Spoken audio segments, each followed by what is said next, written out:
Turu turu. Okay, anyway, I'm gonna be reading the JFK files today, and I just wanted to record this for myself. Reading the JFK files. Okay, anyway, reading the JFK files. Okay, what can I do? The JFK files. Okay, reading the dashboard, and let me just. Okay, analytics, stream manager. Got it. And then I shall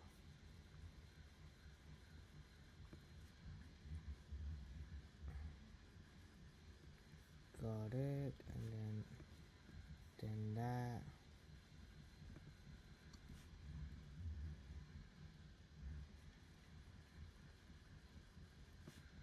whatever, that's it, and then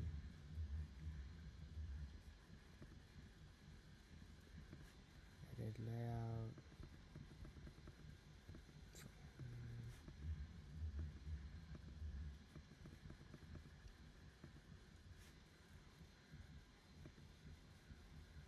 Okay, then I shall just watch that then.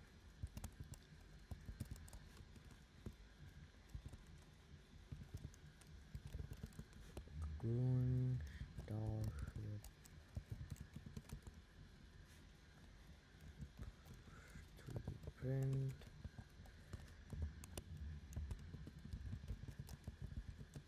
And going through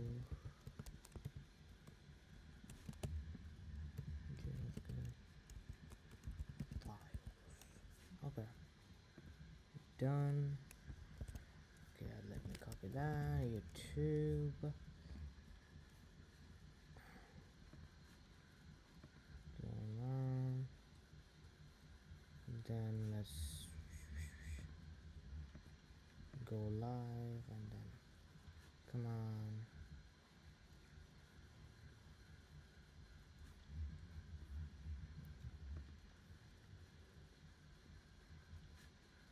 And then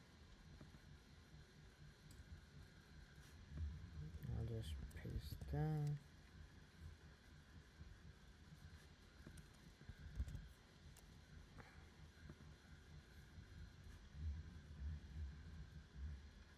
Got it. And then let's go to x.com.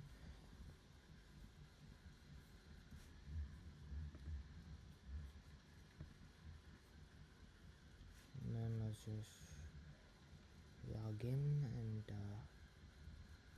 log it again quickly.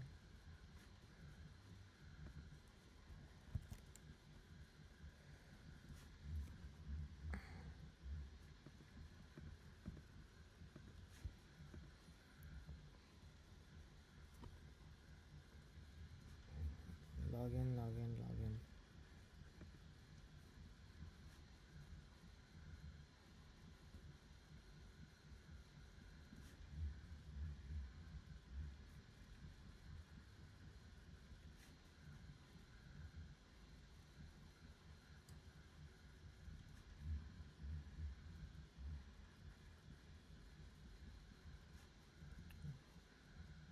Premium. Then Medium Studio.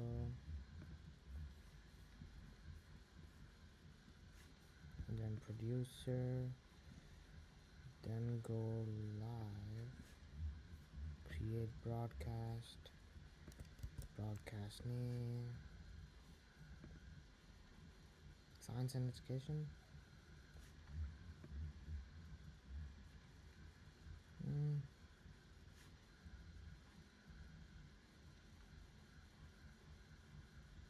Science and education seems alright. My OB key, and then public, start immediately. That's it, right? Courage to be known.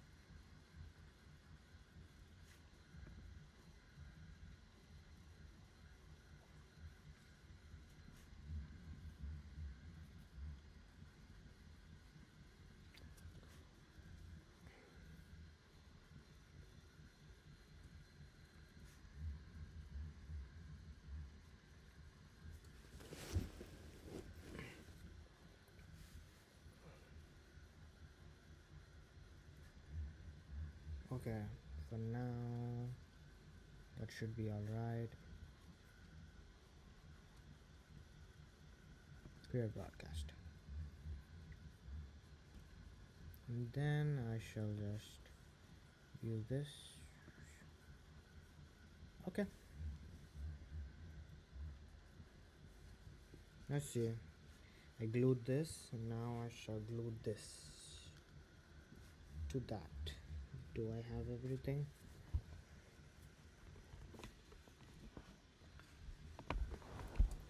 Create broadcast. And then I shall just have this, use this. Okay. Let's see. I glued this and now I shall glue this to that. Do I have everything? Okay, let me see. Okay. Interesting indeed. And then I shall just first glue these together, which I can quickly do by putting some glue on it. I glued this and now I shall glue this to that. Do I have everything? Okay, let me see. Glue right there. And then some of this. And then I shall just first glue these together, which I can. And there we go. Okay. And the next one shall be put in. Glue on it.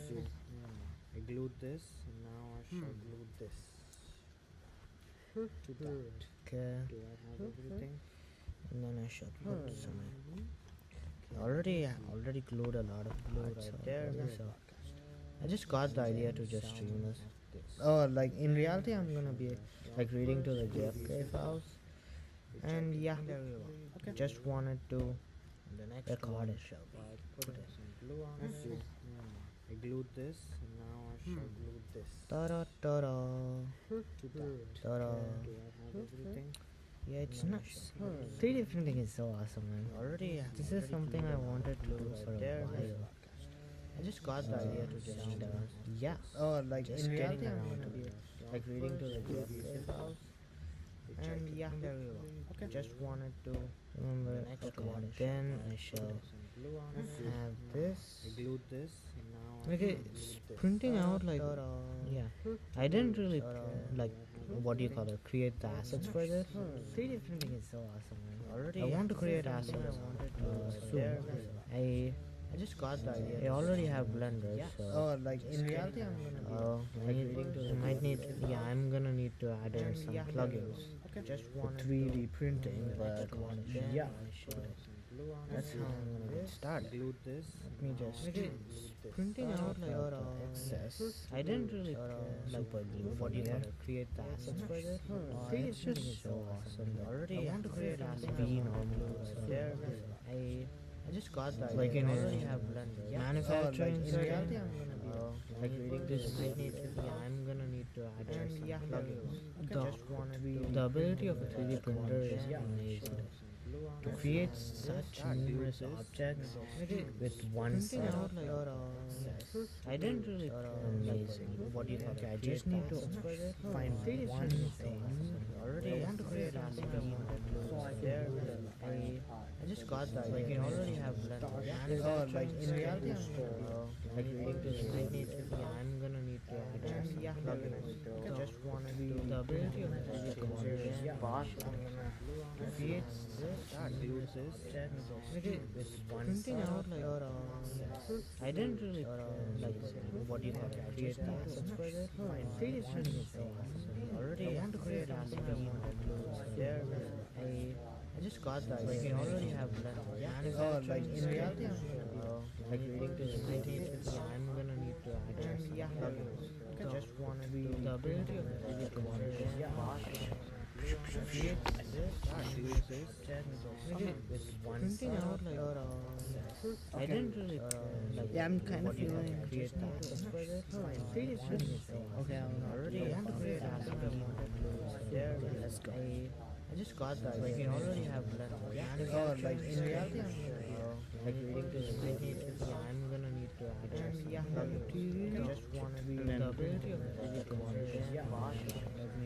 Something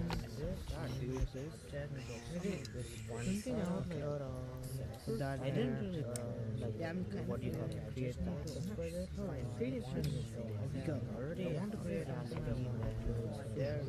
I just got that. Like you already have left. Oh, like reality. Like reading to not too much, so I'm gonna need to actually have to read too much. I just wanna be the ability of the conversation. Create something out like that I didn't really like. Yeah, I'm kind of create that. Create it should already want to create something I want to there. I just got that. Like you already have left. Oh, like in reality, like reading to not too much, so I'm gonna need to actually have to I just wanna be the ability of the conversation. Create something out like that I didn't really like. Yeah, I'm kind of create that. Create it should already want to create something I want to there. I just got that. Like you already have left. Oh, like in reality, like reading to not too much, so I'm gonna need to actually have to I just wanna be the ability of the conversation. Create something out like that I didn't really like. Yeah, I'm kind of create that. Create it should already want to create something I want to there. I just got that. Like you already have left. Oh, like in reality, like reading to not too much, so I'm gonna need to actually have to I just wanna be the ability of the conversation. Create something out like would you like to put that I didn't really like. I'm kind of create server, but I couldn't already want to create one there. As soon as just got that. Like you already have left. Oh, like in reality, I didn't think it would be this way. I'm gonna need to like at the time, I don't know why, but I thought this was a booster engine. Like this, there's two parts to it. This part is the booster engine, right here, and this part is what do you call it, the second stage. Then I no, I just got that. Like you already have like because it had the wings. I thought this was the second first stage, and this was the second. I did notice that why does the second stage have this thing?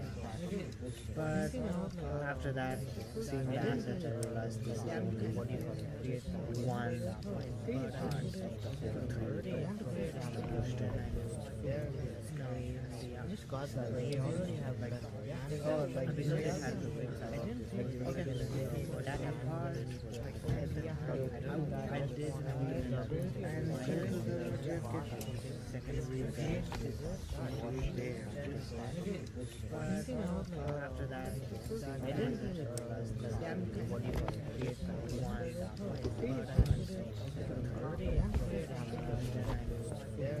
no, I just got that. Like you already have like because it had the wings. I didn't think it was gonna be what I did the ability second stage. But after that, I didn't really realize that what you create one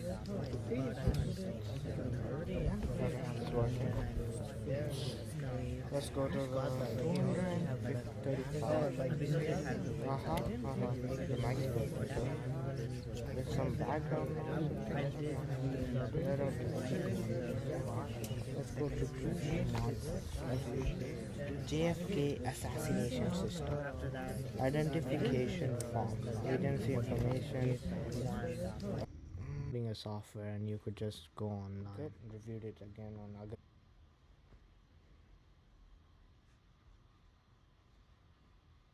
Okay. Reviewed it again on okay. Okay.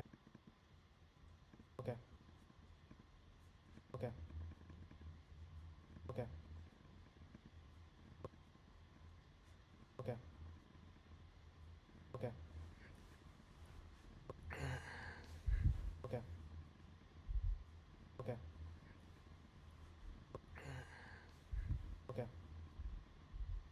Okay. Okay. Start streaming. Okay.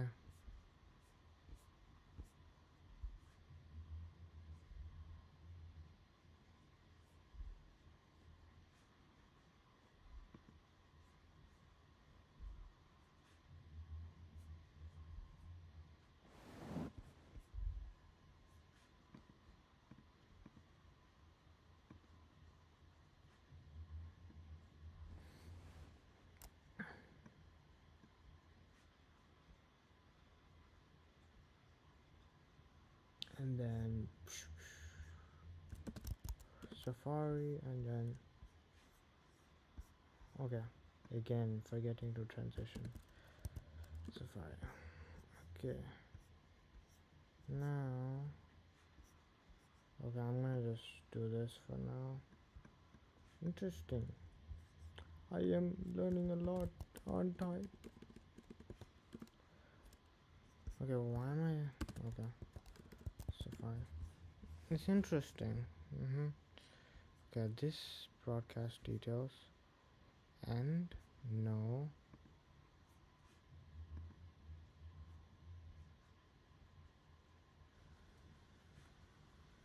Okay, let's just switch.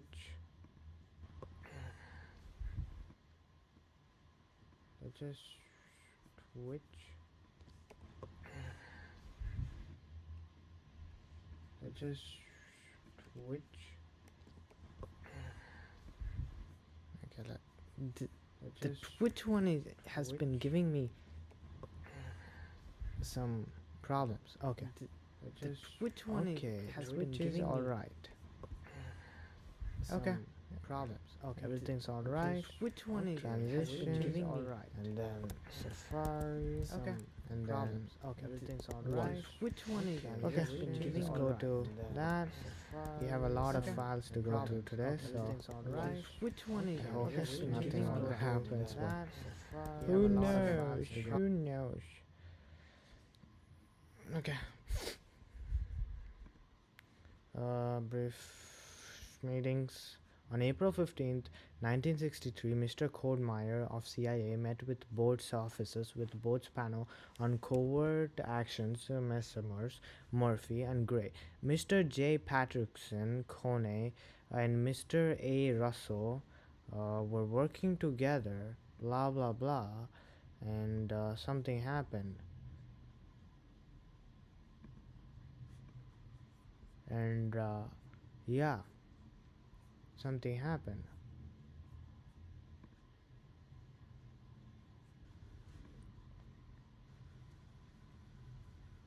Clear broadcast.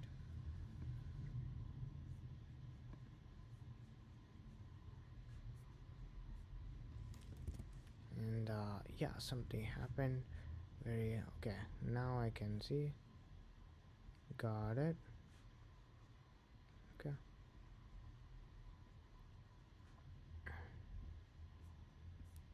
Let's just go there. Okay. I should use two and okay. April 15, 1963. Ta ta ta.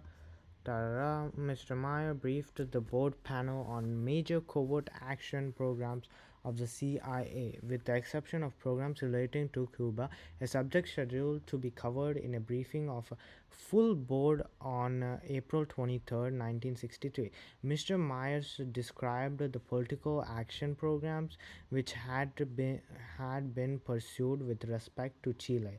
In his briefing with Meyer also covered programs with respect to Argentina, Dominican Republic, Guatemala, Brazil, Venezuela, Peru, Japan, Congo, Kenya, Italy, and France. As a follow-up to the above-mentioned briefing of a board panel on covert actions, Mr. Gray and Mr. Corney were given a further briefing on the subject at CIA headquarters on May 16, 1963, with a number of CIA representatives participating from DDP staff. This briefing included considerable information with respect to the nature and level of Soviet espionage activities being conducted in various areas. Interesting. A lot of countries coming together and getting a briefing about stuff. Got it. I wonder how that relates to JFK assassination. Mr. Murphy and Dr. Langer and Mr. Cornier met with Mr. Thompson, who's Director of Bureaus of Intelligence and Research of the Department of State on September 6, 1963, for the discussion of several matters in the intelligence area. With regarding to covert actions matters, Mr. Hughes said that his bureau in the Department of State is responsible for coordinating all NSC 5412/2 matters throughout the department. Mr. Hughes regretted that the State Department played a relatively minor role in special groups' activities. Mr. Hughes also expressed concern about the DCI's failure to provide sufficient time in advance of uh, pro- in advance of special group meetings for the coordination of covert action proposals which are to be discussed at meetings and concerning which the Department of State had an interest. Okay, okay, matters, meetings, Mr. Hughes talking together. Okay, something is happening in a discussion with with Under Security Alexis Johnson. The panel was told that, in Mr. Johnson's opinion, CIA is now coordinating its covert action programs with the appropriate elements of the Department of State. He did not comment, however, that new programs are submitted to the department of the at the very last moment because the Director of Central Intelligence wishes to sign off personally on new covert action proposals before they are submitted to the Department of State or the special group. Okay, something's Alexis Johnson could coverting together. Something did comment. New programs submitted very last moment. Something's happening. Signed personally by the director. Okay, something's happening by a team of people that wasn't gonna happen, but at the last minute they are proposing. Secretary Johnson, in reply to a question posed by the panel, said that special group does not follow the general uh, practice of reviewing periodically uh, the status of implementation. Blah blah blah. Let me see if I can do this. Pop out chat. Okay, interesting. And can I? Okay, and can I like make it? What do you call it? Transparent. Ho ho ho. Uh huh. Chat appearance. Timestamp. Default. Hi there. Okay, I don't care about that. I would just want the background to be transparent. Like, hey, how do I make it transparent? Okay. Whoop. Okay, let me just quickly search that up. Perplexity. Come on, Perplexity. Come on. Uh, how to make the make Twitch chat background transparent for us. Transparent, transparent for what do you call it? Live, I guess. Live stream. Why am I struggling so much? Okay, okay. It might be today's. I'm eating something. Okay. Ensure you have OBS Studios or Streamlabs OBS installed. Blah blah blah. Okay. In the sources, add button, add new source, choose browser, Twitch chat. Okay. Okay. Mm, use to setting theme dark chat, adjust background, make it transparent. Okay, you do this in the OBS. Okay, got it. OBS. There's that, and then huh huh huh huh huh huh huh huh. I should probably okay whatever. Uh.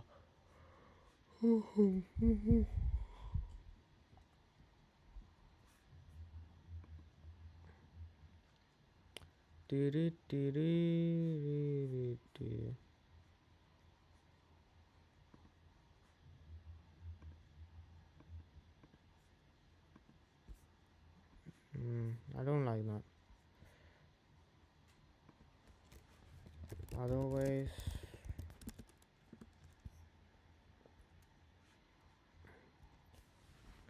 transparent Twitch chat overlay tool. What is it? An open source that displays with the transparent over games. Download it from GitHub. Install it, configure, set channel, blah blah blah blah blah. Okay, that seems much more better. I don't know what time. Okay, Twitch chat overlay setup, and then okay, and there. This is exe.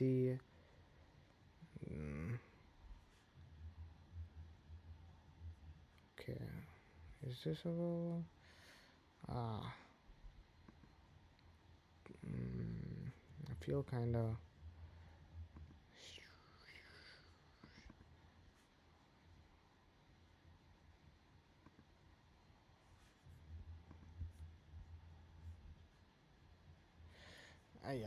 I need to delete that later, but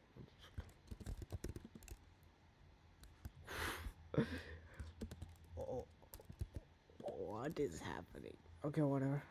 Chrome stylus thing. Okay, let me just quickly edit query otherwise for Mac.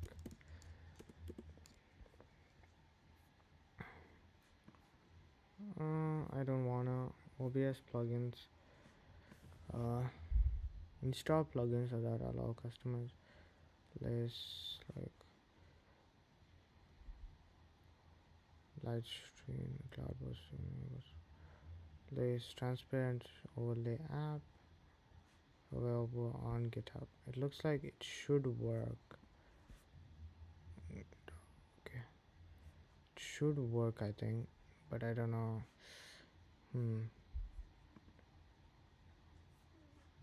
It doesn't seem. That's not. That's a exe file. That's for Windows. It's not gonna work here. Yeah, as I thought. Let me just move it to trash.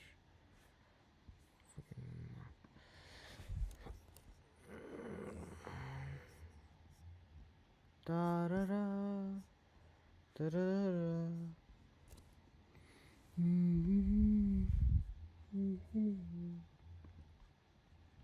La la la la la.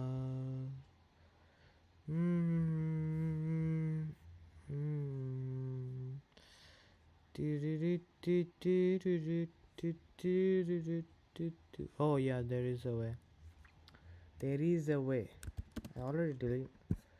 There is a way. I already downloaded it last time. Show screen if I'm good. Okay. I already have it. What am I doing? Source.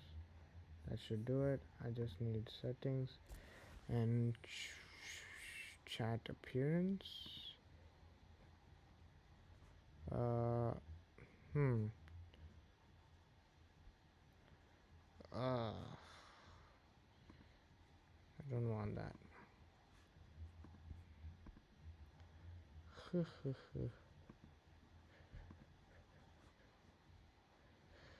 Hide source message mechanics overlay make font force transparent background.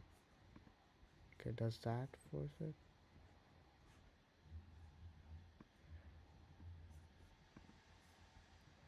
Okay, make entire page partially transparent.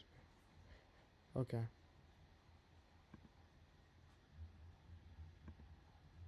Activate source. It didn't make it transparent. What are you saying? You're saying something, but at the same time, not doing it. Interesting. Okay, force transparent. Make entire page transparent.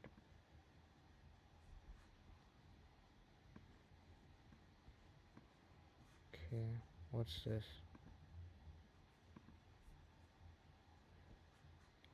Chat dock. Service disable, service on.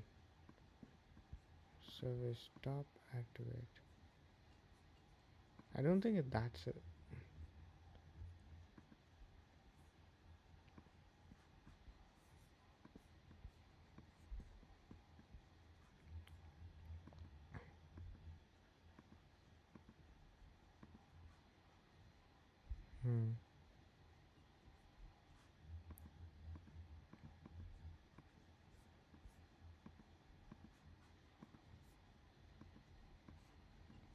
I don't think that's what it's for.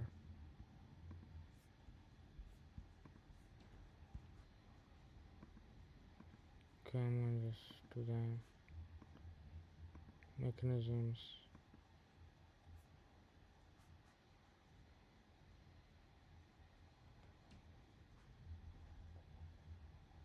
Huh. Overlay, make entire page transparent. It might be, I'll stop that, I'll do that, and then activate source. Could be that, and I'll activate that source. Okay, I'll just do that. I have a feeling. I don't know. I'll do that and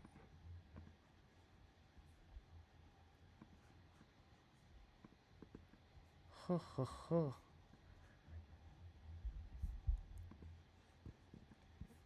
I had a shot. I had a feeling.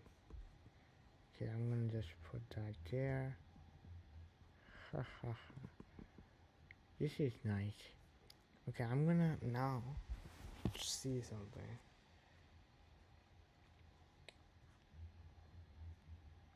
This is a little out of topic, but let's see. Hello. A little out of topic, but let's see. Okay, nice. That's great. That's great. Okay, I'm gonna just make the font smaller. Hello. Okay, that's good.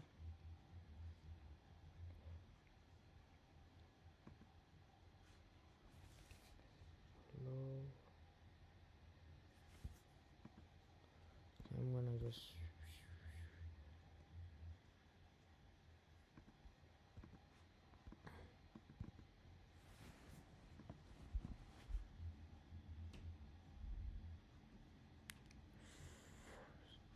toggle forcing, minimize it always on top, and then I'll just do that, and that's gonna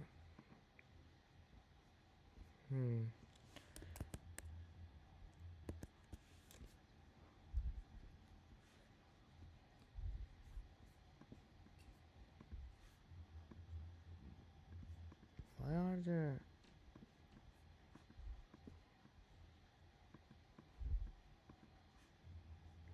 that's weird.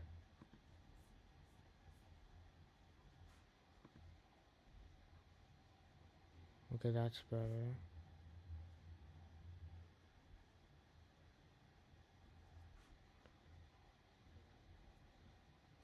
Okay, that's great.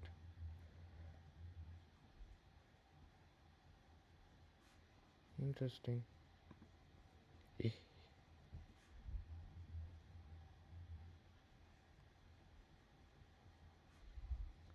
I think that time is kind of getting in the way, don't you think?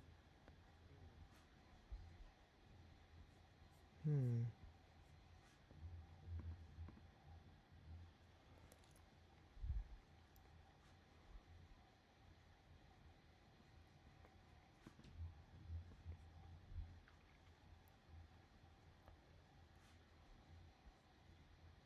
Mm-hmm. Ra ra ra ra ra ra. Na na na na. Mm-hmm.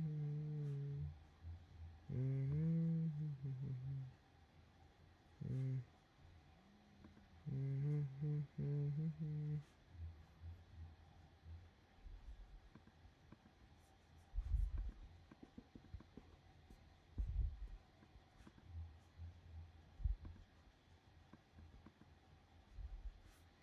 Why does that?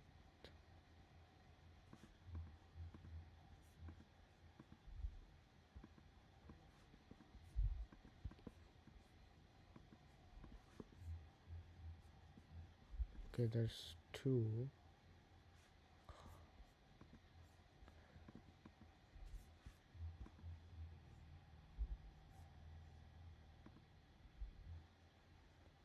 Okay, there's two of them. It looks like. No, there's a lot more. Let me just quit this and then open social stream, and then I'll just open it once and then put it to the test right there, and then hello. We should have that. Okay, activate source. Okay, activate source. Okay, the first one, it does it automatically, it looks like. Shiva, but for others you have to make sure that that is alright. Okay, that's good. That's good enough. Uh,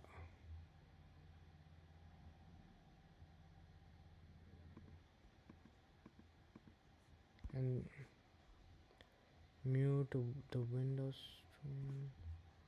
Mute the window. Reload. Go back. Control Shift A Alt. Insert tile windows. Resize window. Always on top. Okay, that's good. And then okay, that works. And then we can just go to second and let's go. Let's go with this. This is bothering me too.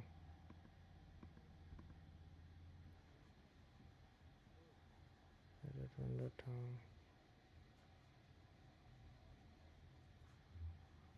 Huh.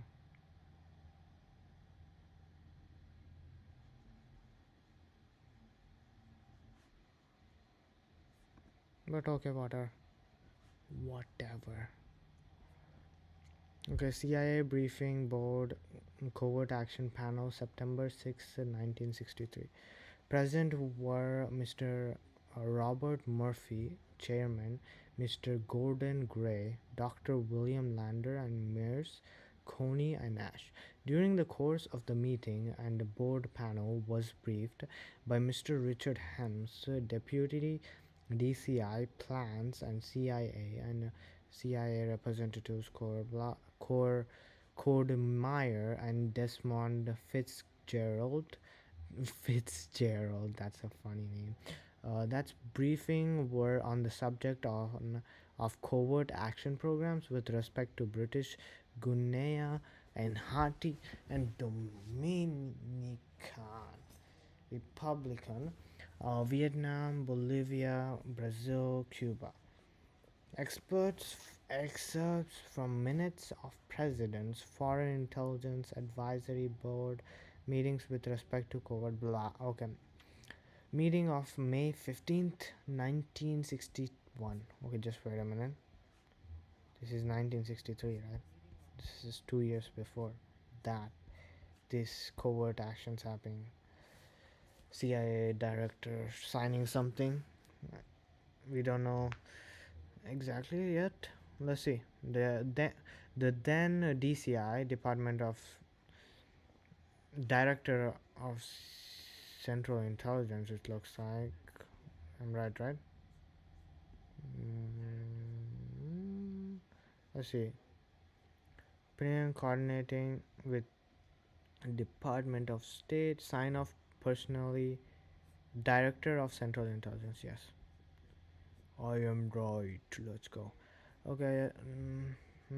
Highlights suggest board look into future relationship of CIA to parliamentary activities. Mr. Dose being of the opinion that parliamentary operations should not be conducted by the CIA. Mr. Dose thought that the board should look at such CIA activities as the use of proprietary organization, including Radio Free Europe (REA), the Afro-American Institute, and the various labor and youth groups. Mr. Dawes was asked whether a removal of parliamentary activities from CIA responsibility would permit a significant cut in the CIA budget and personal figures, and Mr. Dawes replied that such was not the case because of the extensive activities being carried on by the International Organizations Division of DDP. Okay, Department of something, and because of the uh, many proprietary activities within the CIA, which CIA is involved, Mr. Dr. Land said that he was both shocked and indignant to learn that the Radio Free Europe is a proprietary organization of the CIA. It looks like he just found out that CIA has a lot of pro- propaganda machines in Europe, and I don't think that's the only one. I think there's probably one everywhere in the world. But yeah, uh, Mr. Clifford said that he had been on Department of you have to understand that this is like given by like the government. So yeah, this is like there's no like uh, what the proof is solid that they are like it's clear that they have propaganda machines, and especially clear that there's one in Europe. After okay, uh, okay, okay, I was here, right? Mr. Clifford said that has been on the Department of Directors of RFE for the past 2 years, and this was the first time he had known it was connected with the CIA. The propaganda machine in Europe is radio free something is connected to the CIA. Mr. Doles was asked what was the extent of the knowledge of American businessmen concerning the RFE CIA connection, and Mr. Doles replied that the certain American businessmen are aware of the connection, but not the man in the street who makes dollars contributions to the tune of 3 million a year. Huh, huh. What does it trying to say to me? It just seems the common taxpayer below giving taxes below 3 million. Are they saying that?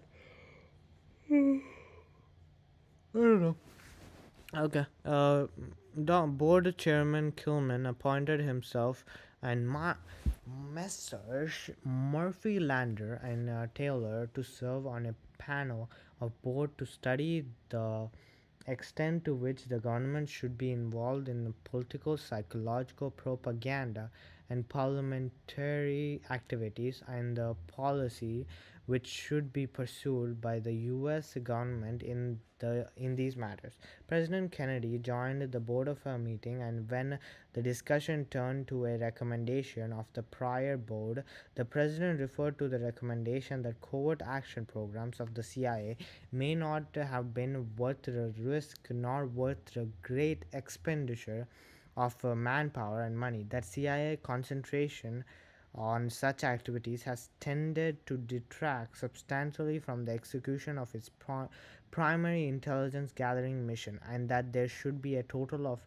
reassessment of U.S. covert action policies and the programs. The president indicated that except for Laos and Cuba, he did not have extensive knowledge on other covert operations being done by the CIA. He said that he had a feeling that someone in the White House should be constantly in touch with and on top of covert operations. He observed that the Congress believes that someone in White House is keeping close watch on such matters. After a discussion of Indonesia's situation, President Kennedy thought that the Cuba fiasco was Indonesia all over again, and he wondered if the Secretary of State and the Secretary of Defense should not be better informed regarding these matters. The president also expressed concern over recent development in Singapore, which involved some bungled efforts on the part of CIA to penetrate the Singapore police. Following up expressions of views on General Taylor, McGeorge Bundy, and Mr. Gray, the president agreed that in addition to the need for staffing and NSC 5412/2 matters, the president needed to be kept informed with respect to these programs on a continuing basis. It looks like CIA at the time, and might be still, doing stuff that the president wasn't aware, or someone in the White House wasn't aware, that could inform the president. And it looks like they did some shady stuff, like the propaganda machine in Europe. It looks like a lot of people didn't know about that, and some matters like in Cuba and what is it, and some other country. Other than that, the president and people of the state didn't know much.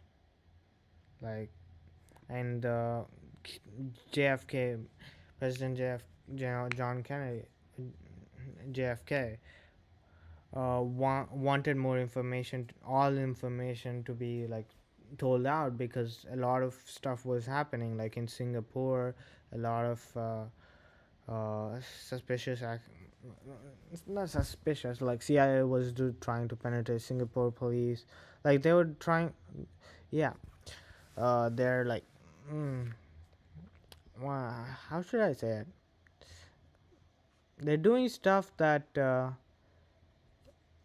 that's way off their purpose, I guess.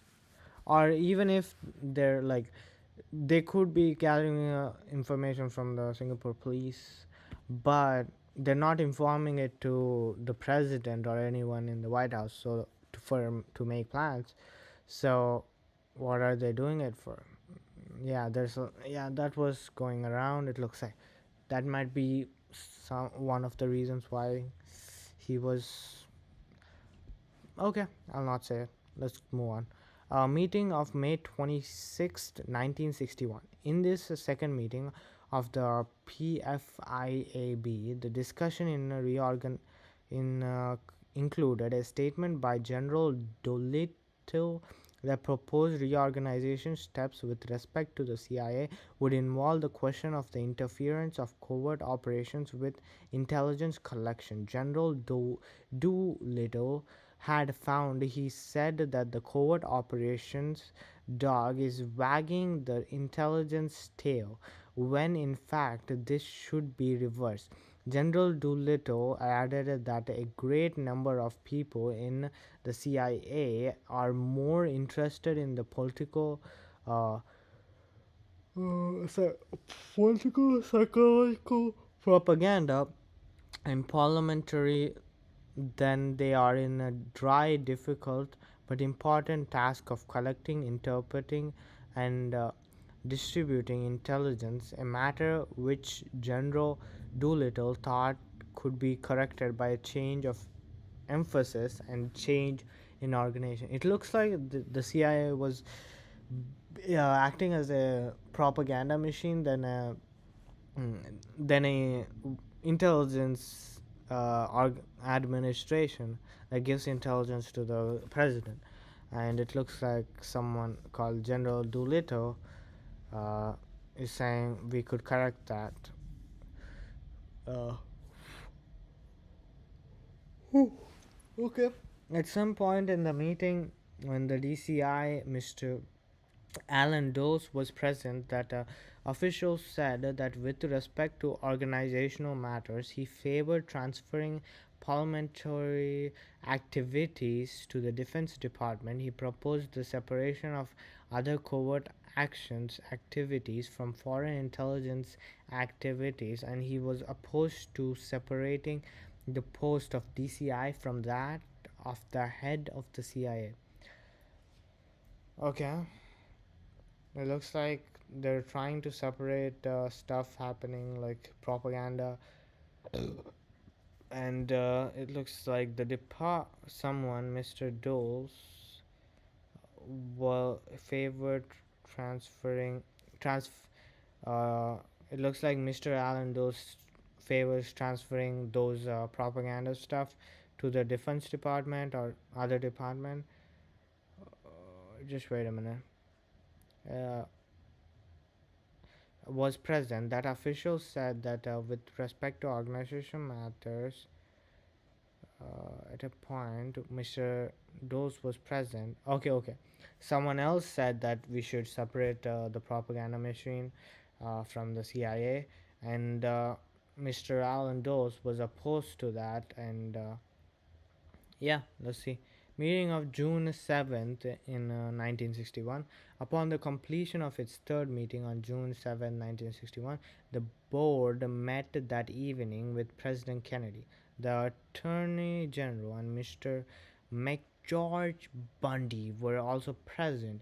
In connection with a statement by the President that he was receiving inadequate information and concerning developments in a number of countries. Board Chairman Killian said that it was general consensus of the board that the CIA was placing too much stress upon covert action activities, with insufficient emphasis placed upon acquisition of intelligence. Okay, so they're doing more covert actions like spying, blah blah blah. Not spy, kinda, I guess. And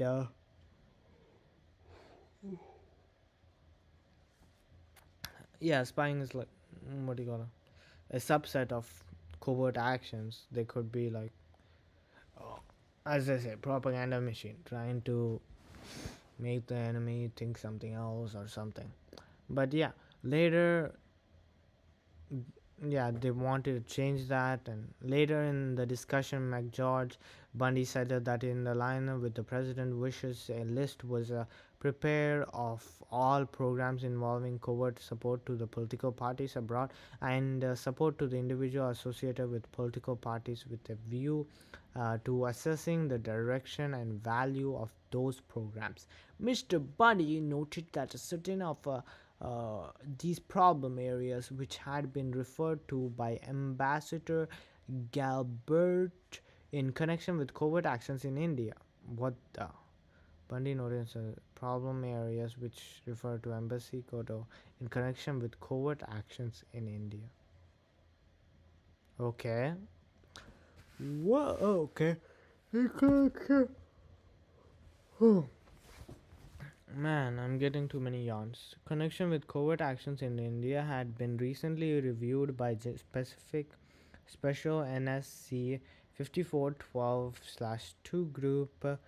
Okay, department board chairman Killian informed the president that in the board's view, the responsibility of U.S. ambassadors should be clarified to make sure that each ambassador is cognizant of intelligence collection and covert action which are conducted in and or from his country of assignment, and for the purpose of assuring that such activities are consistent with the overall national security policies of the president. Later on in the discussion, the president commented on the suggestion that he not be publicly identified with clandestine or covert action activities, saying that he thought this raised a question about the desirability of setting up the White House staff, a special assistant for intelligence. Mr. Bunny thought it would be all right to establish such a position, provided that special assistant was himself not publicly identified with any responsibility for covert operations. Okay, so someone who is essentially a normal person, undercover with the president, and no one knows him, and and he's gonna be relaying information to the president about all this covert stuff. Meeting of June 30, July 2nd, 1961. A portion of this board meeting was attended by a Mr. McGeorge Bundy, who at the one point read to the board the letter from the President Kennedy appointing General Taylor as military representative. Mr. Bundy emphasized that General Taylor's appointment was not exclusively military in character, for the President desired that General Taylor consult him with respect to certain intelligence matters and in the field of covert action activities. The President wished to look to General Taylor for special guidance, and therefore the President had appointed General Taylor to serve as chairman of the special 5412/2 group. Mr. Bundy mentioned that recently a 2 hour briefing had been provided to the president.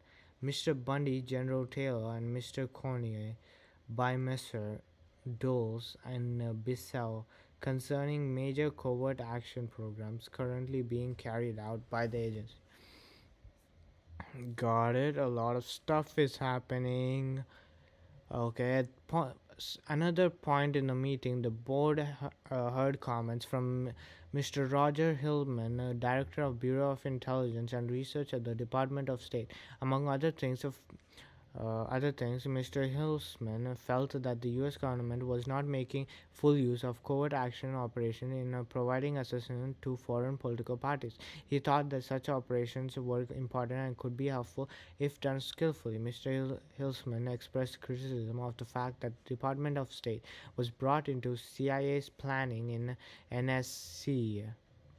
Okay, 5412/2 area only at the last moment, which made it difficult for the State Department to take a position without knowledge of extent and nature of CIA's resources that would be involved. Mr. Hillsman went on to say that he favored reorganizing the CIA along the general lines of a British intelligence system. He would replace clandestine collection and covert political action operation under the Department of State, and he would require that the State Department exercise policy control over all aspects of intelligence, including political, psychological, propaganda, parliamentary relating covert action. It looks like again Mr. Hillsman is also supporting. They divide CIA. CIA is getting uh, too much, like has too many th- has is doing stuff that is off their core purpose, information gathering. He's saying that Department State would be better. He wants to move it to that, uh, similar to the British intelligence system. And who is this guy? Just see. Yeah, and this Allen's dude is opposite to him. It looks like. Okay, got it. Meeting of July 18, 1960. Man, this is 3 years before all this something shady has been decided by the CIA. Oh no, 3 years, I guess. 2 years would be a more interesting thing, or correct thing. Yeah, 2 to 3 years ago. Man, this In the course of this meeting, Mr. Bill Sell of the CIA was invited to discuss with a board meter members with views of possible reorganization steps that might be taken with respect to the CIA.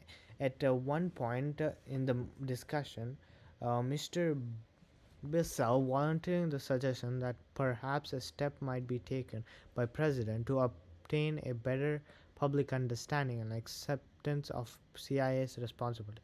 Mr. Bissell suggested that perhaps the president could make an appropriate announcement which would include reorganization recognition of existence of body known as special NSC 5412/2 group, telling of the group's duties which compose it without giving the public any information on the actual nature of the covert operation performed by the CIA. Meeting. Okay, it looks like some other dude wants some public information, like some information to be given to the public on how the system is working, and yeah. Okay. Meeting of October 16 and 17, 1961. During board meeting of October 16, 17, 1961, the director of Central Intelligence, Mr. Alan Dulles, commented that principles of Hey Siri, when was JFK assassinated? Like how much of his term was over by then? Do you want me to use ChatGPT to answer that? Yeah.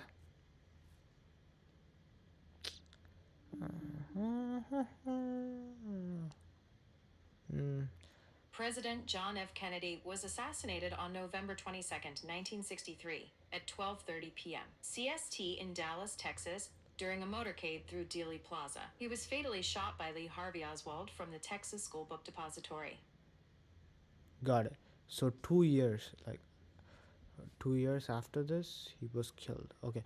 Could you how much of his term did he fulfill by then? Hey Siri. Uh, how many years has John F. Kennedy served as president? It happened from January 20th, 1961 to November 22nd, 1963. Okay. Wow. Okay. This. Okay. Got it. So, just wait a minute. Let me quickly say. When did this start?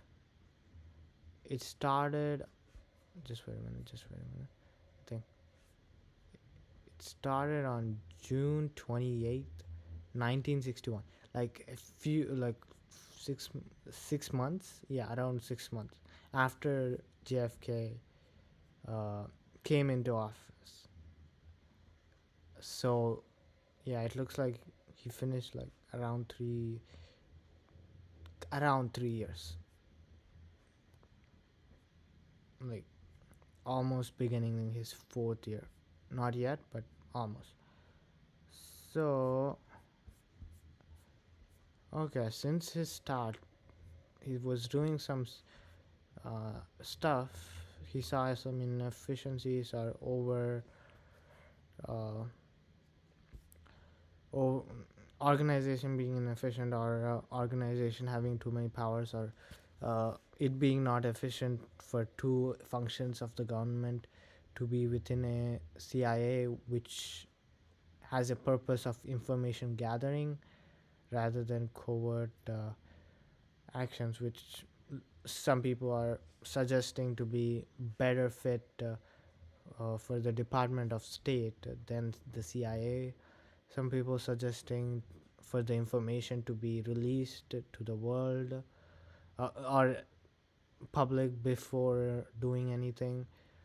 Uh, like some parts, not like the sensitive parts, but how the system works. And okay, interesting. I'm like right here, right? Killian Demark. Think I'm right. Just wait a minute. Where am I? Where am I? I don't know. I am live. Okay, I think right here. I read code operation performed by so yeah, public, and now I'm right here. During the board meeting of October 16 to 17, 1961, the department DCI, Mr. Alan Dulles, this is the guy who was against dividing CIA into uh, information gathering and what is this? Uh, covert actions like propaganda, blah blah blah, commented that principle of compartmentalization was being violated by CIA in its dealing with the okay with the PFIAB, okay, because of the CIA effort to meet the convenience of the board. Mr. Dose said that one example of this was the action taken by CIA in furnishing the detailed pli- compilation concerning the propriety and other covert organization which CIA has been dealing with its covert action man, that seems like against his point. Like, he's saying CIA is doing something bad. I wonder if I read it wrong or okay. I'll go back to it if he stays on this. Mr. Coney observed that material received. Just wait a minute. Okay, the director of Central Intelligence, Mr. Alan Dulles, okay, commented. Alan Dulles, okay, Dulles, okay, Alan Dulles, okay, Dulles Airport. This is the guy. Ash.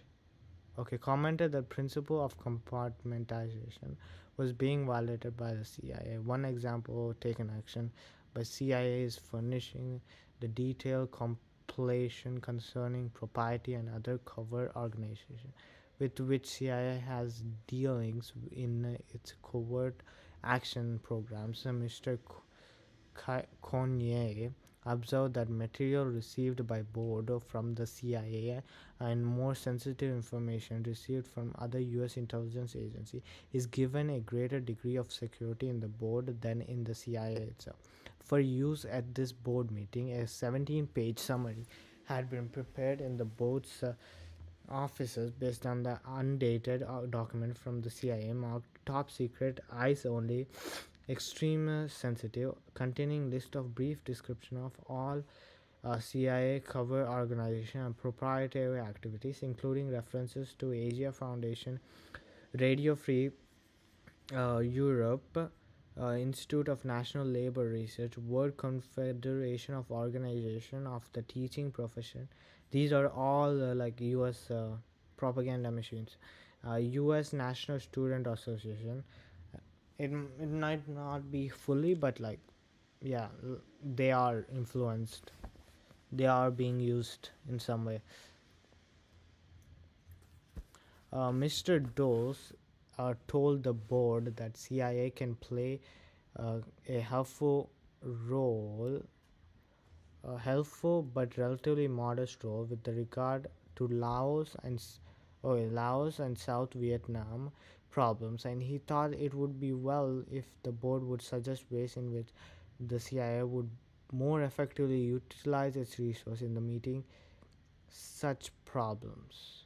The DCI observed that the CIA must be do more in all covert action fields because the US faces the most formidable covert action apparatus uh, effect apparatus ever seen. He said that his apparatus is the most effective one ever established. The US has nothing like it. During an executive session on October 17, 1961, board. Okay. Anyway, it looks like DCI, this Dulles guy, he understands that the CIA is not using its resources efficiently and says looks like he's suggesting a way to for the CIA to effectively uh, be more effective without actually dividing the stuffs. And while others are saying it's much better if we divide some stuff the CIA is doing to another department, which seems to be more fit with like defense and propaganda, blah blah blah, instead of CIA, which is the core incentive. It's a central intelligence administration, so it needs to gather information rather than trying to do anything else. And yeah, okay, that's what it's doing. Let's say during executive session on October 17, 1961, board chairman Killian suggested that board members given serious thought to the CIA's use of foundations as cover for operations. He cited that Asia Foundation and International Commission of Jurists as examples. Dr. Killian felt that there is a danger that the entire foundation systems in the US would be discredited if there are disclosure of CIA's connection with them. It was it was Dr. Killian's view that the CIA should not place clandestine cover on any student. Clandestine. Okay, it looks like these foundations, like having power.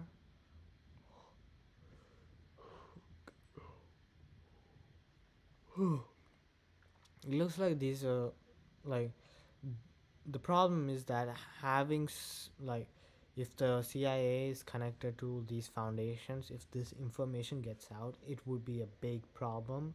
And yeah, in the US is like um, yeah, very concerned. Like Dr. Killian is saying that CIA should not be doing that, or and like should not be covering like should not be getting information, doing stuff with on any student. You have to see this is like passive power. Like CIA is just putting these people in different organizations, not like real like stuff. It's just they're there and they might be doing missions or something. At least from my knowledge until now, reading it, and he felt that it would be very serious should it become known that the National Student Federation, for example, was being financed by the CIA as a cover organization. Dr. Langer expressed agreement with this and felt that CIA would be justified in using foundation as a cover in combating communist influence in such activities as the labor unions. Uh, Mr. Clifford thought that perhaps Dr. Killian, huh, okay, perhaps concern with regard to educational foundation might be possibly met by use of cut-off organization between a CIA and the foundation as a means to considering CIA's financial support to the foundation. Dr. Cole reminded board of directors of the board's recommendation as last July that all existing covert actions or programs be reviewed by the special NSC 5412/2 group in answers to questions for general duty. Mr. Coyne told the board that return summaries which had been furnished to the board members concerning CIS cover organization activities were being given special security handling strict accountability. Okay, interesting.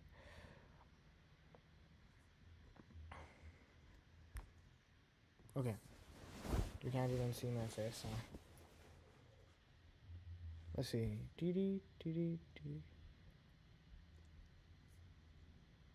And not even my face is black. Okay, but I don't care. He felt it looks like okay. I read it on here. This NSC group within the CIA is, from my information, is like the covert operations team that's doing all this stuff, having like a national student federation where, let me just quickly search up who national student federation. Okay, let's see. Pradesh Democratic Student Community had links to power-based progressive dominated Karachi Federal student revolution uh, da, da, da, da, huh, interesting.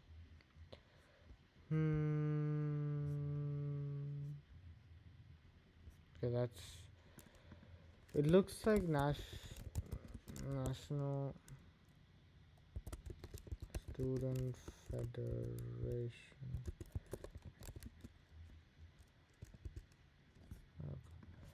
This is a national student federation, as it says.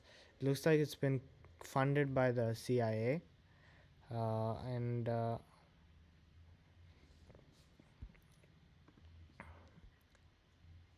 it looks like having this information, like, get out is very bad. It would be like a lot of consequences, a lot of mistrust, and they're saying like the CIA, one side is saying why not just take this out of the CIA, put it in a different group, or, and the CIA is like, people in the CIA or support CIA is saying we could just add more layers in between CIA funding and the real fund of student National Student Federation of America.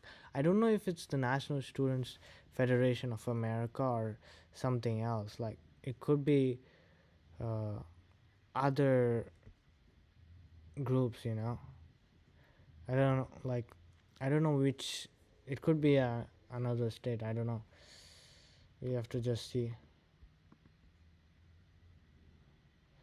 Okay, okay. Let's go back here.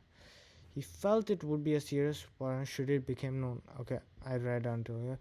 Okay, the board meeting was joined by CIA representatives, layman Kirkpatrick, Richard Helms, Code Meyer, and others for an oral presentation and discussion with respect to CIA's cover organizations, including commercial organizations and such foundations supported student groups as the National Student Federation. Okay, after Dr. Helms discussed the use of non-official covers for individual CIA personnel, okay, Mr. Code Meyer described the CIA's use of foundation and proprietary organizations. Mr. Myers then describes such large-scale CIA cover organization as Radio Free Europe, where objective is propaganda, and other organization which CIA directs against Soviet front organization, where the efforts is to exert influence and at the same time do genuine work for benefit of the cover organization, its program, as in the case of Asia Foundation and Afro-American Institute, which are based in the US, and those activities are subject to CIA influence in the form of money and a degree of policy direction. In answers to questions, okay, it looks like, yeah, people are just saying how CIA have like using like foundations and proprietary organizations like Radio Free Europe as propaganda is like uh, it's saying Asia Foundation in the US, whose activities are subject to CIA influence in the form of degree. Okay, it's saying,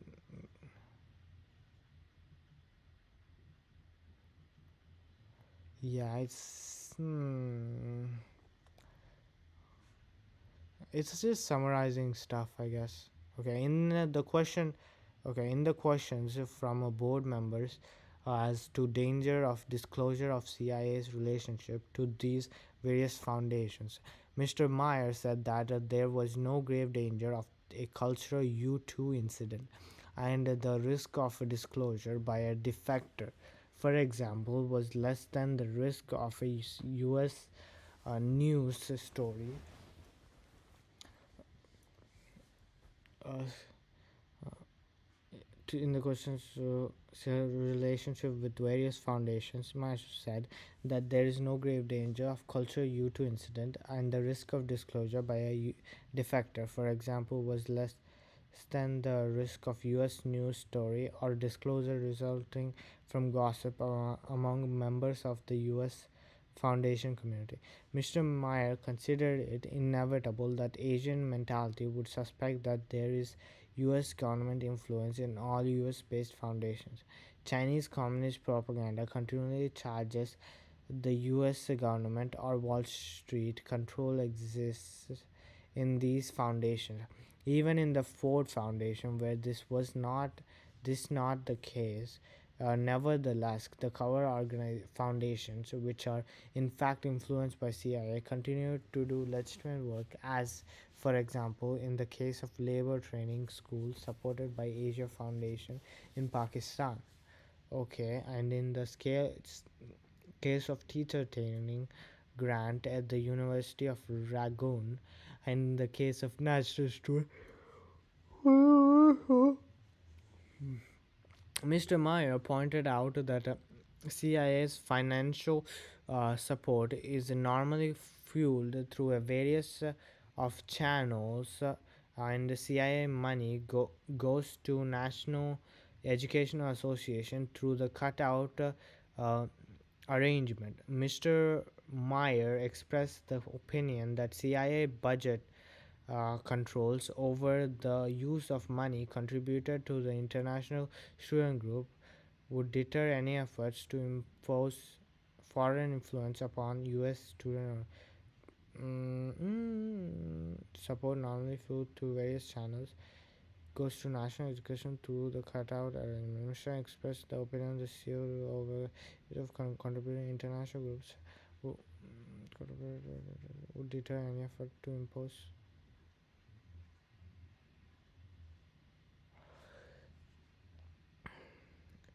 Okay, deter impose foreign influence. Okay, just wait a minute. Okay, okay. Okay, just wait a minute. Mr. Meyer, it looks like, expressed the opinion that CIA budgetary controls over the use of money contributed to international groups would deter any efforts to impose foreign influence upon U.S. student organizations.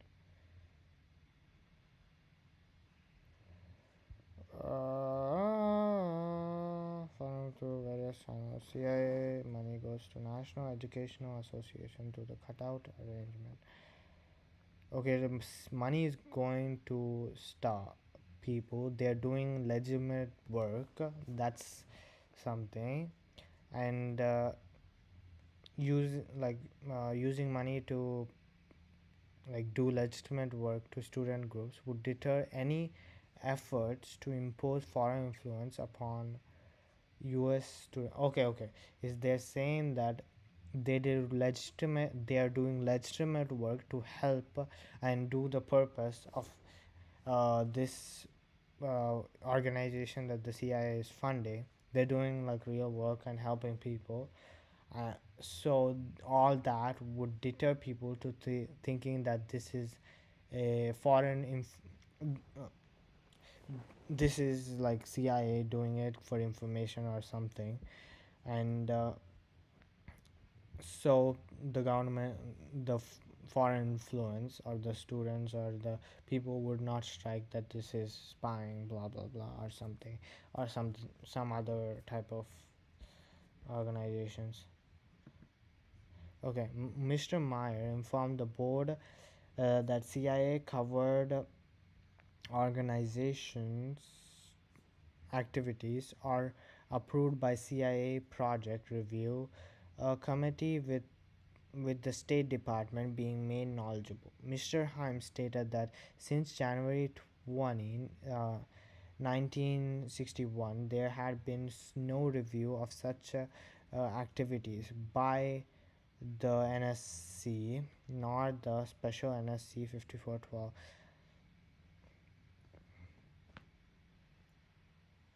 What? Myers informed the board that CIA cover organization activities are approved by CIA project interview being committee, with the State Department being made knowledgeable. Mr. Himes stated that since there have been no review of such activities by NSA. Okay, it looks like there's like a review group by the State Department, and since JFK coming in, no one's reviewing the activities. Okay. Next, the board was briefed by the CIA representatives Emory Brettweiser and the other concerning CIA parliamentary involvement in Laos and South Vietnam. In the latter country, this activity included ground ren- rec- rec- reconnaissance, reconnaissance, rec- reconnaissance teams and intelligence teams, and a recent requirement on CIA to harass Soviet airdrops of supplies in the Southeast Asia area. When the board met with President Kennedy on the afternoon, October 17, 1961, the chairman read to the president uh, the text of the group board's report on parliamentary activities, and he mentioned to the president the highlights of presentations which the board had heard earlier that day concerning developments in Laos. The president directed Mr. Conye to discuss this subject with Mr. McGeorge Bundy with a view to the review parliamentary activities in Laos to be conducted by the CIA subgroup.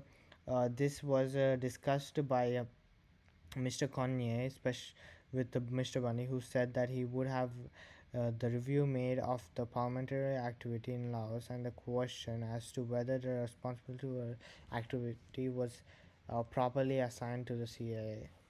It looks like some suspicious activities was happening in Laos by CIA, and people were and there wasn't like review yet, and they're making sure that the review was done and everything was done, because stuff was happening after like JFK was came into office. CIA was acting haywire. Okay. Ooh. Sheesh. Okay, I'm gonna just come back. The 3D print has been done, so I'll just okay. Right.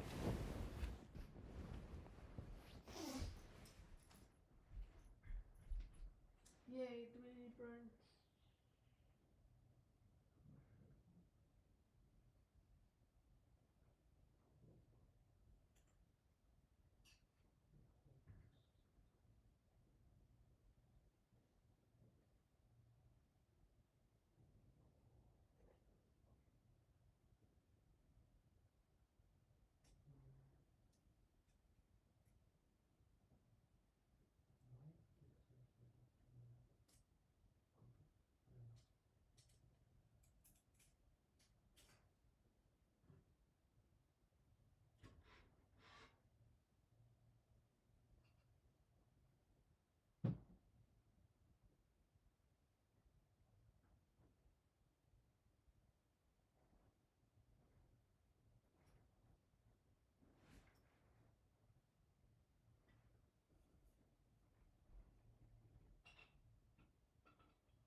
Let's go 3D print, 3D print.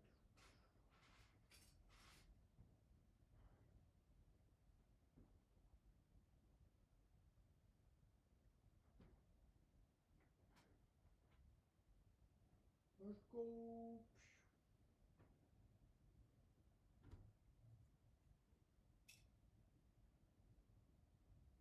Okay, I have 3D print of that. Oh god. Let me put thingy. Then let me just quickly get my phone. Just needs charging. Okay, let's see.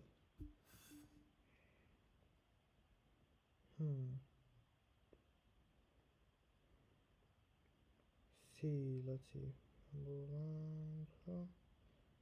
Okay. Finish that.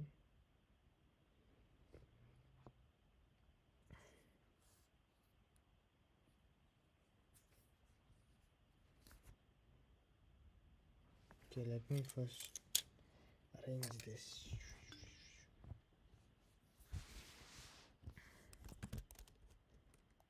OBS. Yeah, I'm gonna just whoop, and then I'm gonna just. I should have just. Yeah.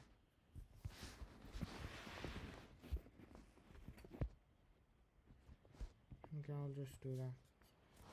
This is the first part, and this is the second. No, that's too much. I'll just put that here. This is one of them. This is one of them. This is one of them. And this is one of them. Them parts. Them parts.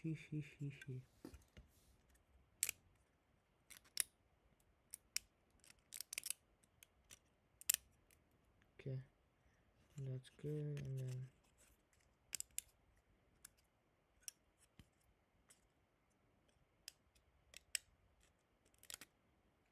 okay, that's trash. Put that trash in a trash can.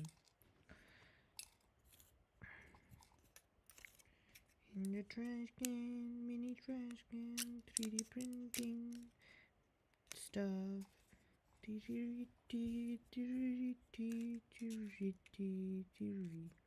Okay, now let's put the stuff together. Okay, I need to. I don't think this belongs. Yeah, as I thought, this doesn't belong here. Okay, now let's see. This goes like this, and then this goes like this. Ho ho ho. Starship being done. And this goes like how?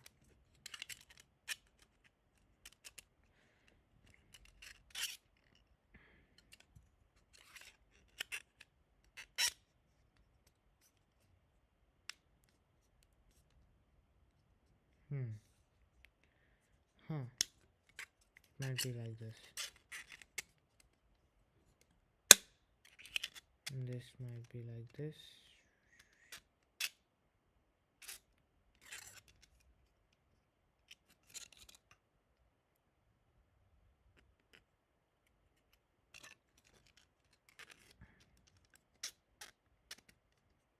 Like that.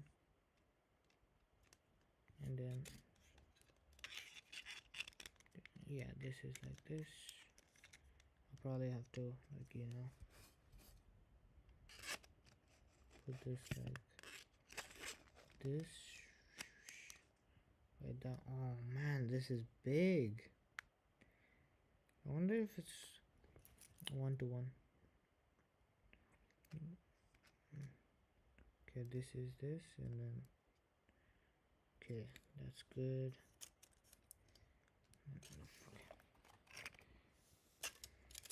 These, man,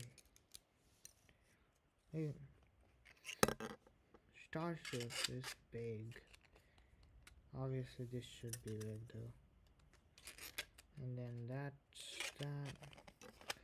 Okay, I just want to look at it before I stick everything together, you know. Okay, that's good. And then where do these go? Where do these go?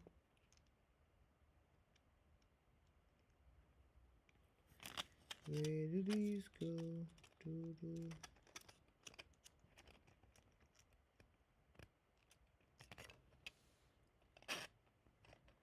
This. Okay, and this would go here, so that this can go together. And this would go here, and then this would go here. Okay, and this would go here. Okay, a lot of mess has been made, but let's see where this has to go. Or are they just accessories?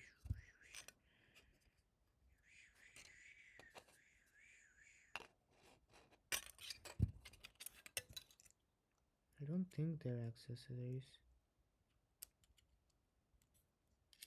So it might be something like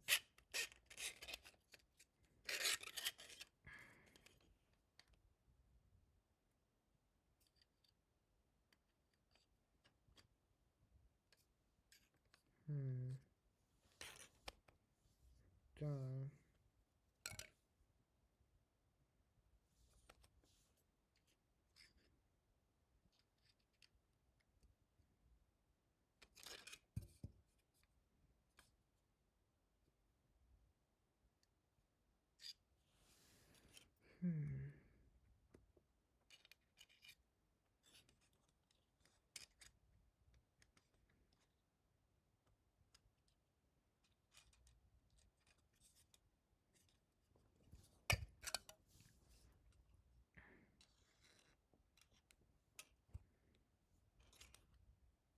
Okay.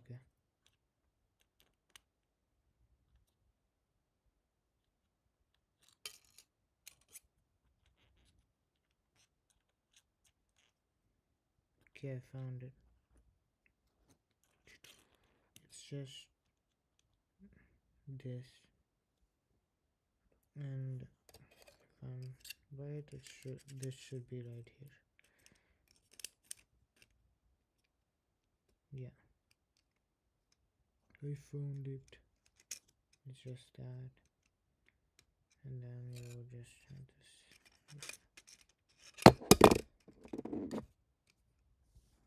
and then you just have this.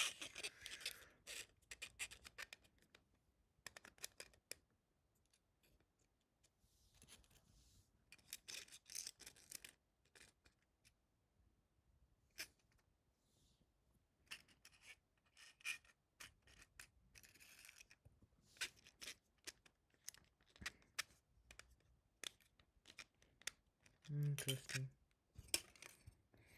Okay, got it. Let's start with these pieces and some glue.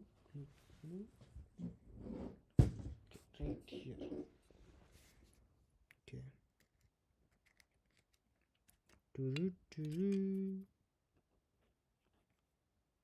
Okay.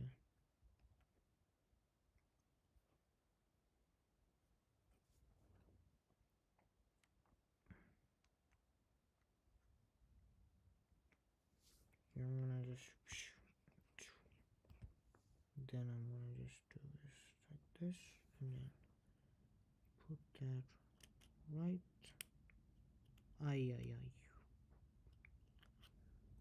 Just realized that put some of the stuff even though it doesn't need it. Okay, I'm gonna just do that. Okay, that's it.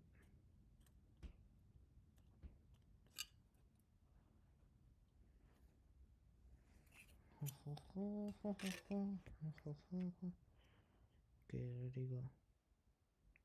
Okay, I'm gonna just do that right there. And then a little bit right here. Okay, I might have put a little too much. Okay. Okay. Da-da-da-da.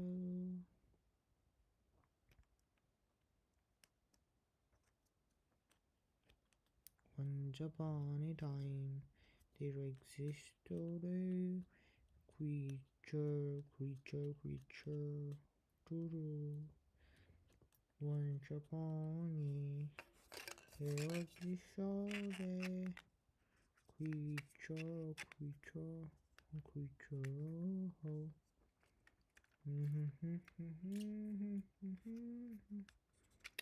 Just can't wait to see the whole thing. I'll see it eventually. I just need to wait. Oh, while this is happening, I should start the next print.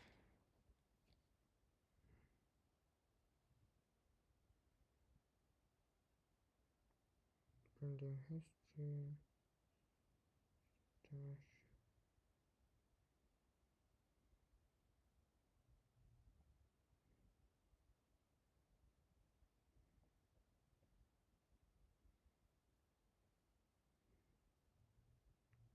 Okay, just wait a minute. Okay, that's there. Booster, that didn't work because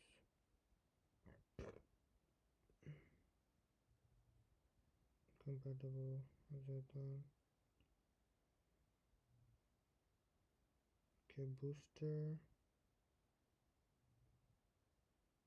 Shipping stand. Super heavy stand. Okay. I need to do the hot staging ring. And okay, that works. That. And then that.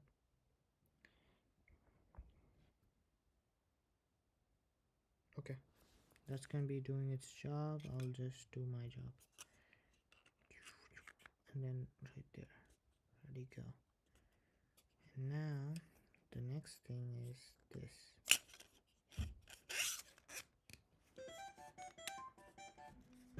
It could be this, you know. Or I know this is this because it fits. It fits nicely. Snug. It fits nicely. It fits nicely. Fits nicely. Snug. Fit everything. Do do do do. Do do do. Okay, ready, go. Ah, this is so cool. Cool.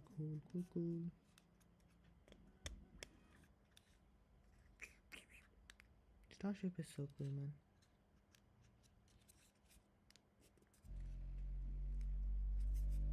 I don't see anyone who can not love Starship. Okay,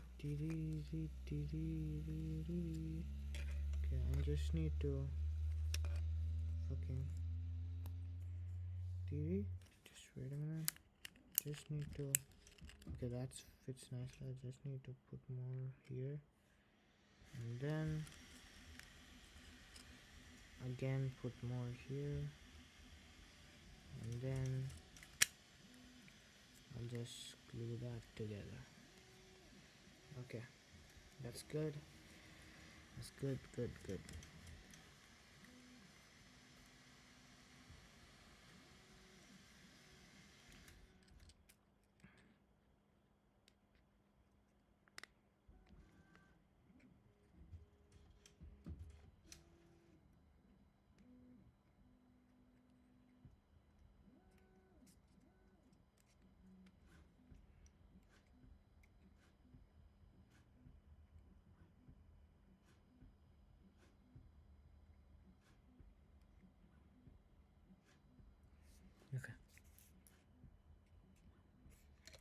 just need to be gentle with that. It's gonna be whoop whoop Gangnam Style.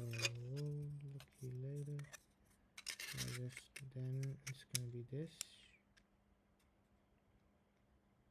Oh. Oh yeah.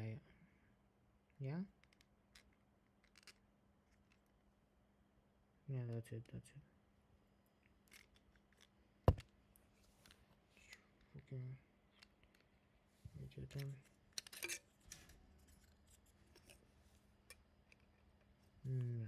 Next is this.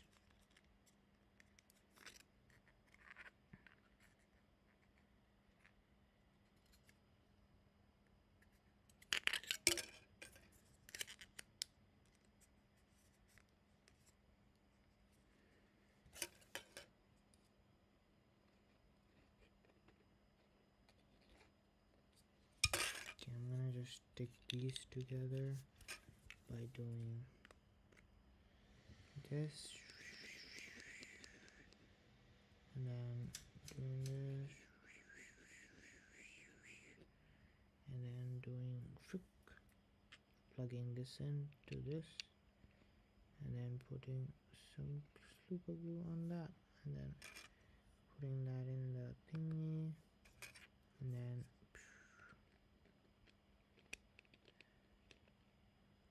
there we go. And then we just need to take out all this excess.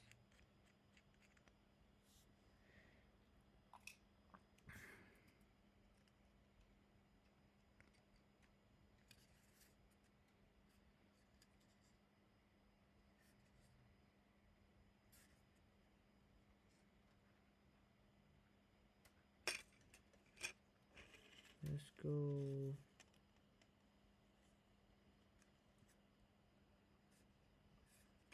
Okay, that's good. And then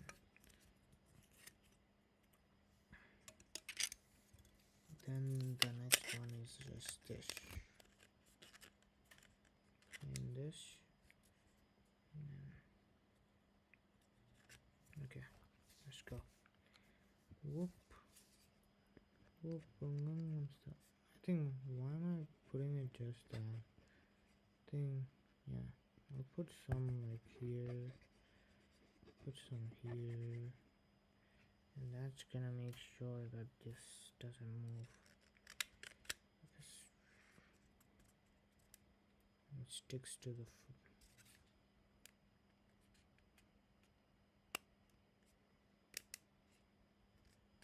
sticks to the thing. Sure that it sticks to the thing.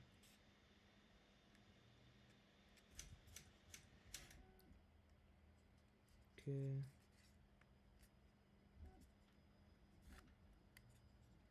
And then stick.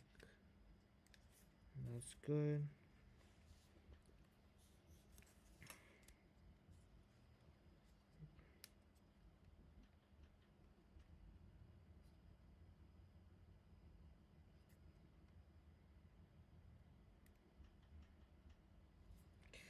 Yeah,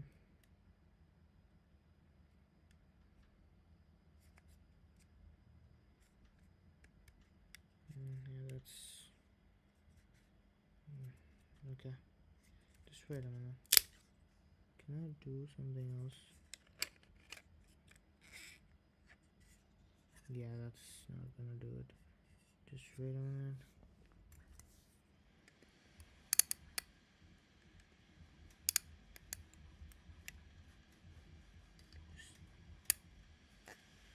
What is happening? Nice.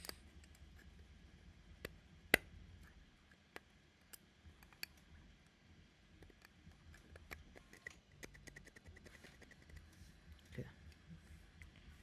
Make sure that's sharp, and then I'm gonna just. This is gonna be more fine also.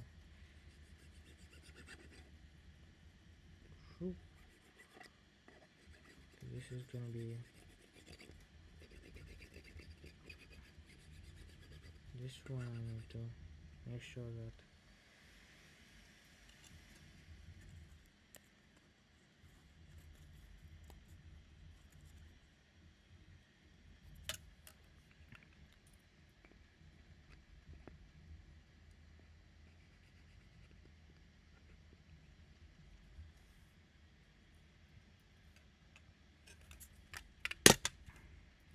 Okay.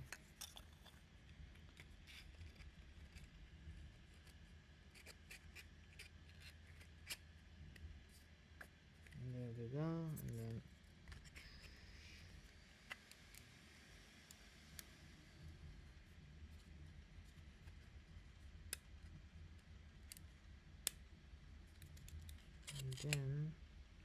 just realized that there was some of the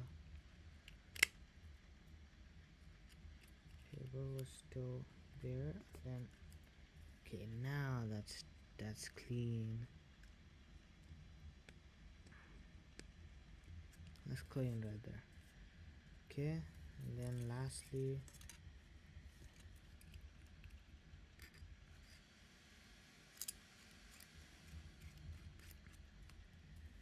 and then it's clean, and lastly we have this, and then this.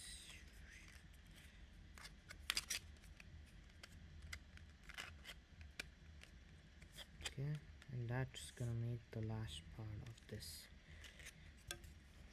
second stage. Okay, ready, steady, go. Okay,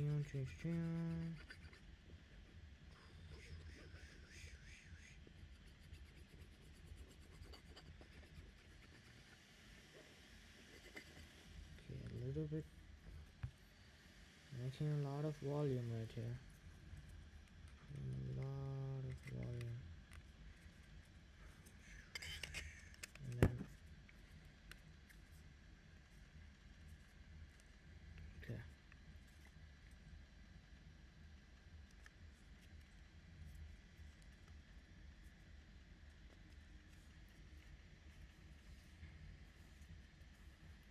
Okay, now I just need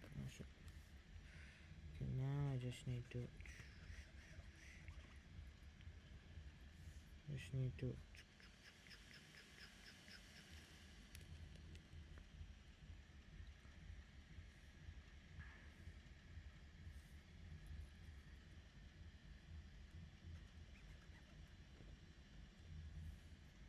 okay, and then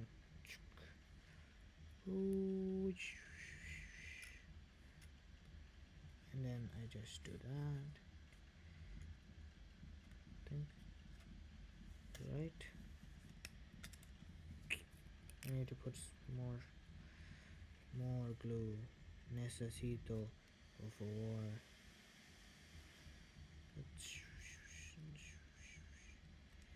Okay.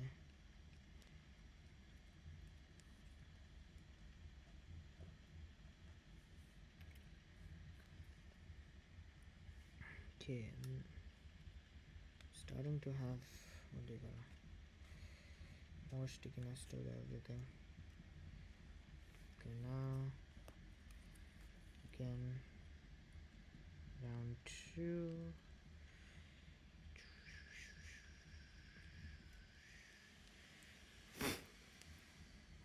Okay, where's this? Yeah, here coming from. Man, here.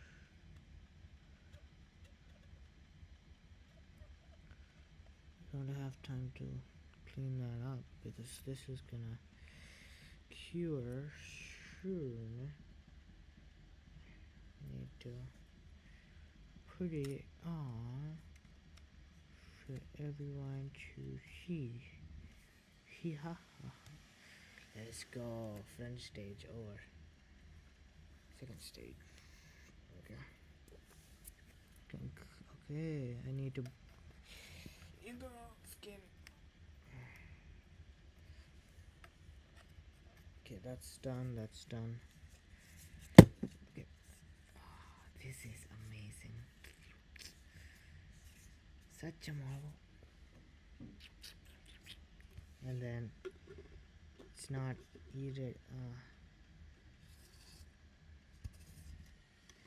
not ready yet. Still not ready yet.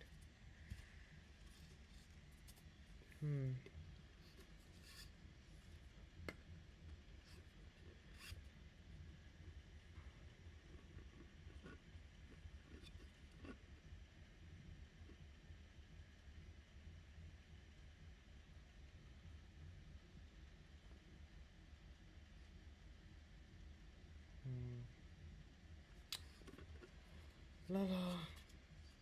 Yeah, need to do more, but yeah. Rocket right there, and the booster right there, and that's so beautiful.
Right there.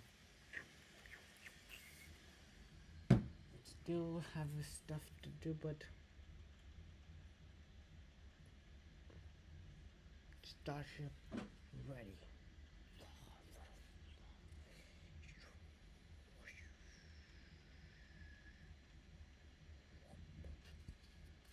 Turu, turu. There's still like a mechanism in between that needs to be done, but yeah. Zoom. Dun, dun. But you see how big this is? You can't even do it. But yeah, that's big. That's big, big, big. Big indeed, big indeed, big indeed. I'm just still hoping that that is not okay. Or I wonder if it's the same thing or it's a very slight change. Could be that that would make up the difference. I don't know. You'll know. You'll know. We'll know soon enough, I guess. Yeah.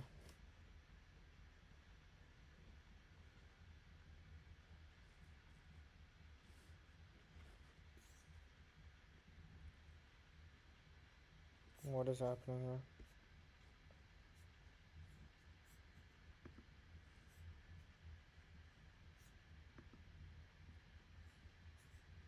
Saint Witch. But I don't see that.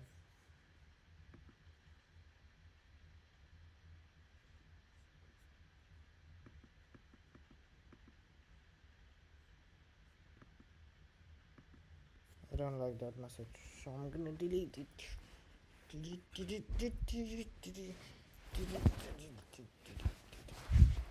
Okay. I am just gonna be reading from this mechanism.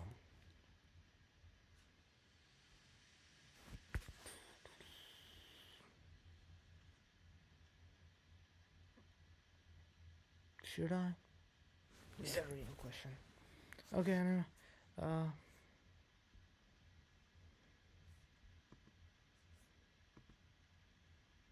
um, 2 years, 5 years. Sure. Okay, going back. Next, the board was briefed by the CIA representatives Emory Bretzweiser and others concerning CIA parliamentary involvement in Laos and South Vietnam. In the latter country, this activity included ground reconnaissance. Recon- reconnaissance. Come on, don't lose your mind, please. Teams and intelligence teams. Yeah, sometimes. Okay, a recent requirement on CIA to harass Soviet airdrops, blah blah blah. When the board met with President Kennedy on afternoon of October 17, 1961, the chairman read to the president the text of the board's report on parliamentary activities, and he mentioned to the president the highlights of the presentations which the board had heard earlier that day concerning developments in Laos. The president's directed Mr. Coin, Coy, Coyne to discuss this subject with Mr. McGeorge Bundy, with a view to review of parliamentary activities in Laos to be conducted by Special NSC 5412/2 group. This was described by Mr. Coy with Mr. Bundy, who said that he would have a review made of parliamentary activities in Laos and uh, question as to whether the responsibility for the activity was properly assigned to the CIA.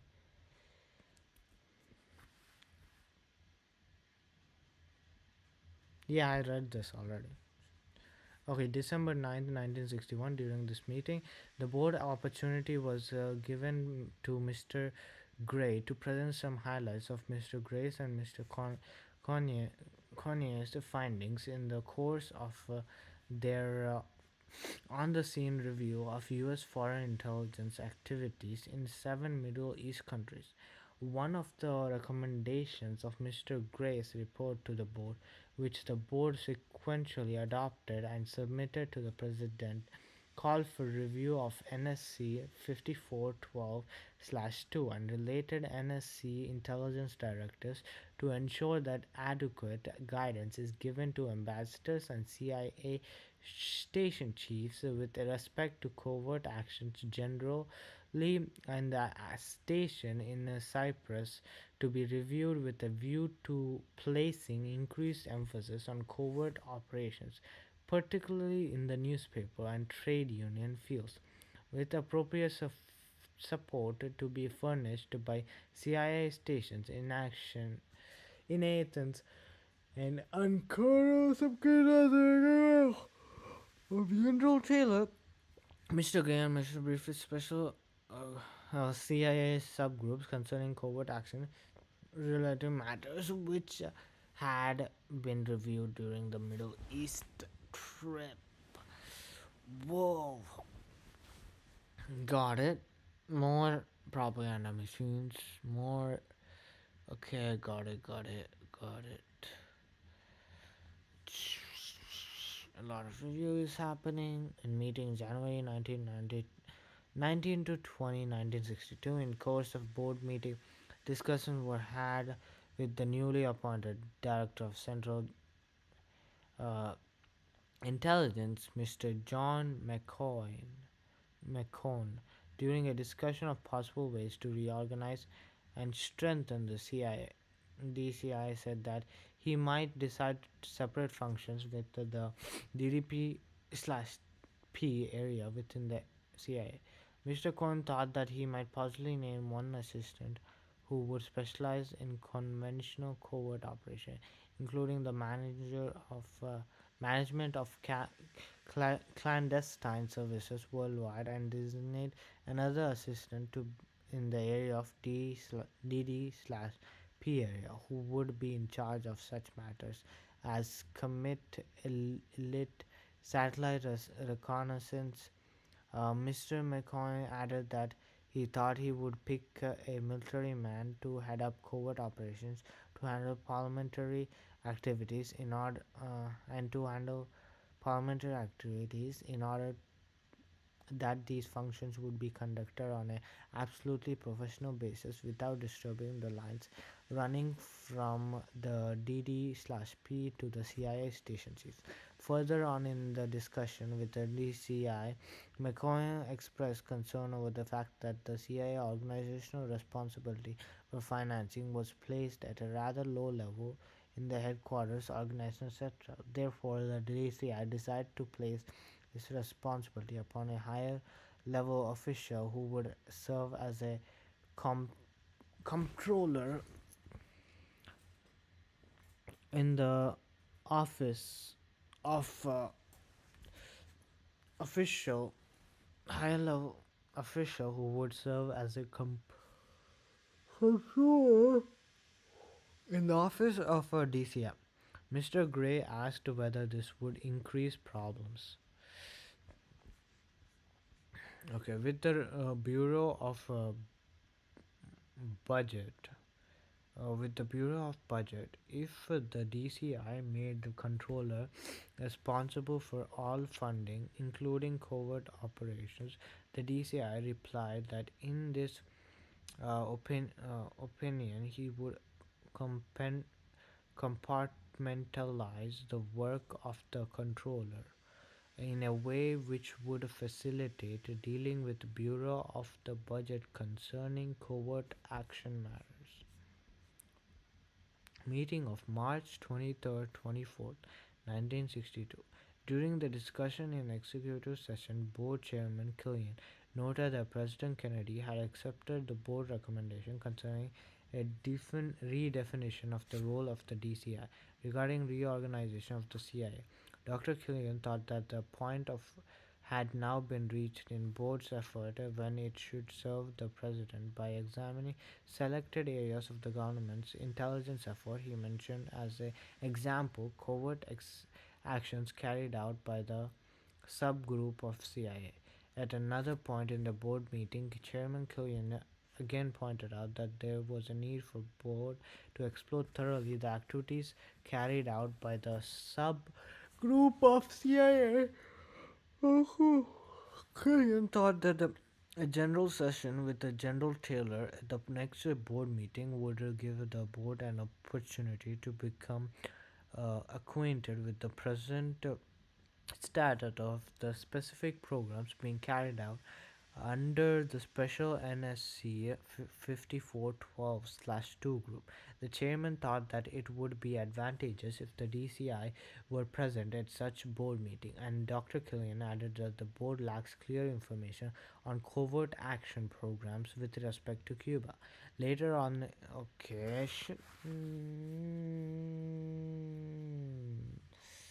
ha ha ha. Huh. It looks like there's a big problem is the CIA and the information that they have and other parts of the government. There's a big information gap. And yeah, and they're just shook by that and feel off by that, and yeah. Added that the board lacks clear information on covert action programs with respect. Okay, let's see. Just wait a minute. Just what did I just do?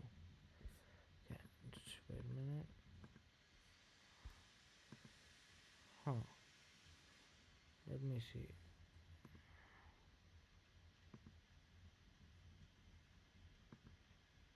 What does this do?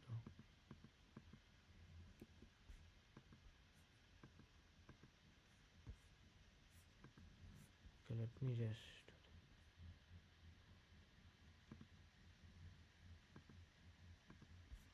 Okay, let me just. Okay, this does that, huh? Okay, that's nice. That's nice. I just want to just. Yeah, I just want to do that to him. Transition. And now nothing. And how would this work?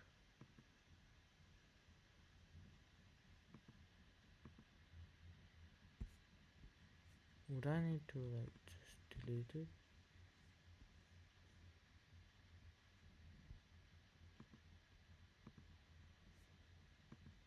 Like not have it at all. Transition.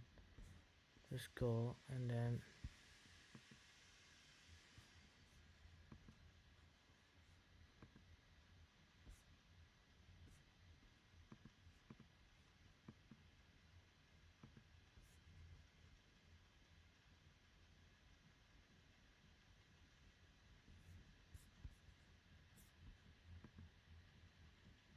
Send files with people nearby. Text straight from your Mac. Hands off your Mac. Discover features.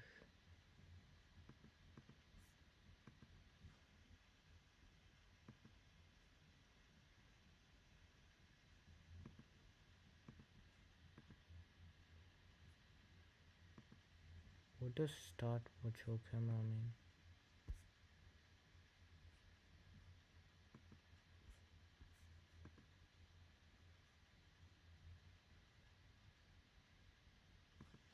Okay, let's see.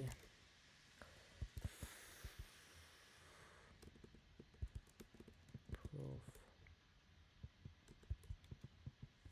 Okay, quick time player. I'm just thinking it's much easier if I know what I'm. Okay.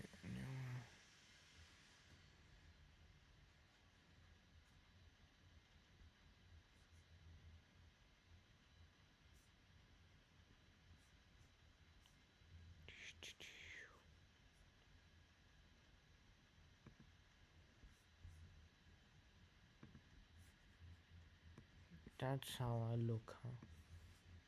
And I don't like it. Okay.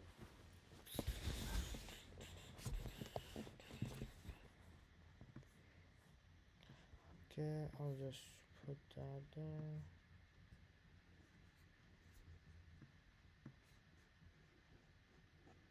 I just put it right here, but and put this.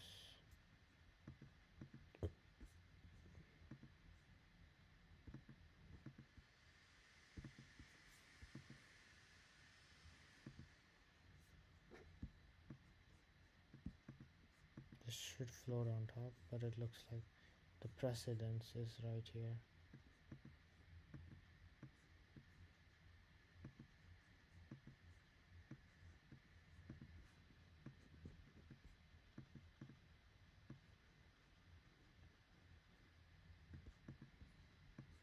Okay. Interesting.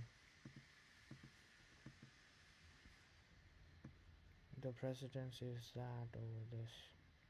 It would have been nice if I could just cover this. Okay, anyway. Just put that there and then move on with my life.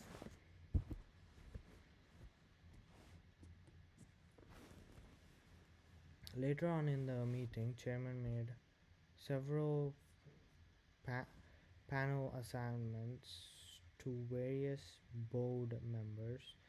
Dr. Langer was carried out under suspicious blah blah blah activities. I'm gonna just do that. That's much better, right? That's much better, right? Portrait, studio light. Okay, that's interesting.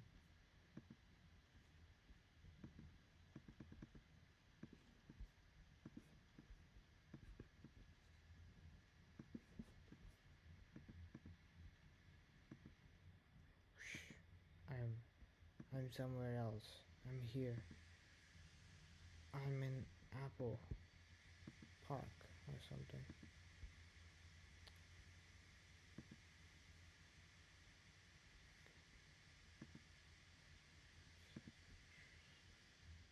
Okay, I have some random pictures. Let's see which was. Hmm. Hmm.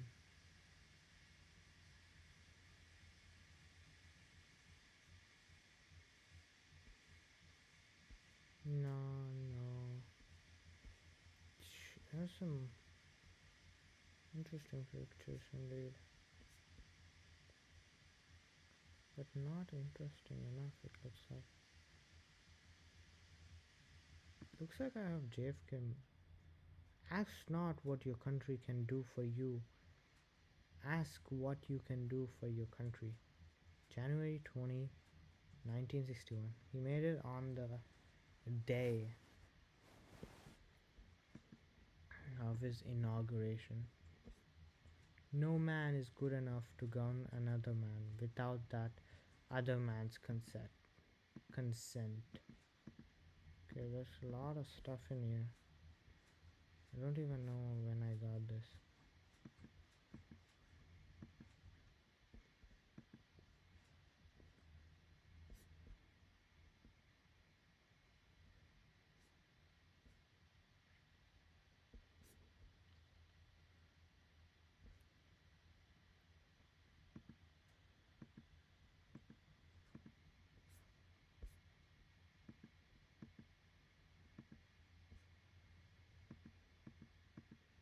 A lot of stuff. Let's see. Choose that. Okay, I'm just playing around. But there should be better ones, Middle of lake, middle of a rainbow, middle of the forest. Okay, I should stop playing around. Really stop playing around. Okay, I'll just put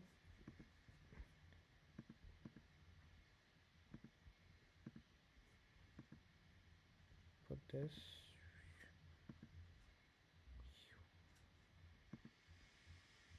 Yeah, right here. I'm in the middle of two buildings right there. And then I'll just put this here and my life is done.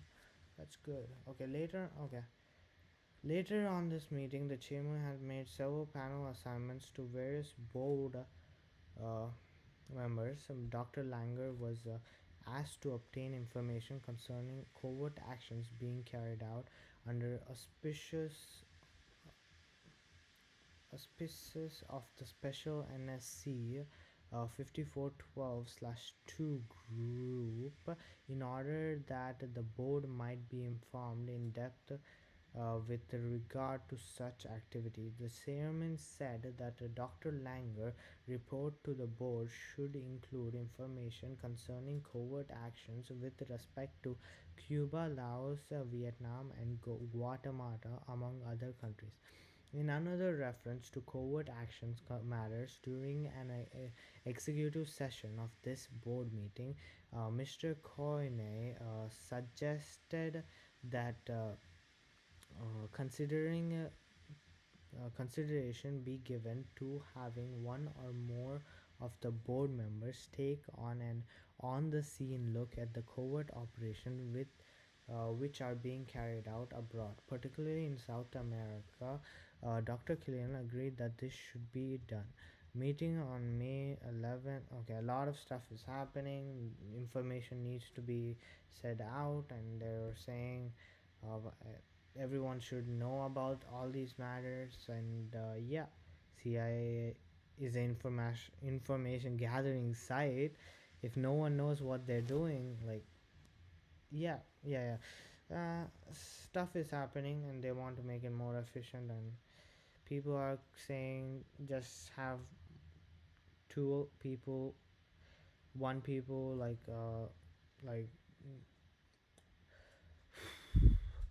one people, like the CIA director is like at the head, and two people under him, one in direction of the covert operation and one in the direction of intelligent gathering. And he probably wants to maintain the power. He doesn't want the power to go outside to like the Department of State. That's like bias, and he might, that also kind of solves it, but like, does it? You have to say, does it?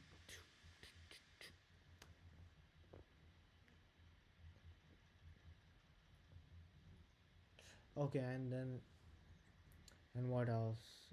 And the second option is just take out that covert operation department out of it and put it in the State Department, Department of State, or yeah, defense, or general.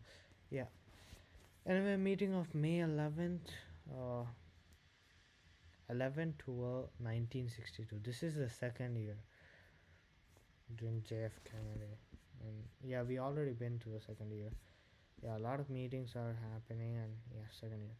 During this meeting, board chairman Killian reported that to the board concerning a talk he had with Mr. McGeorge Bundy about the role of president's board. It was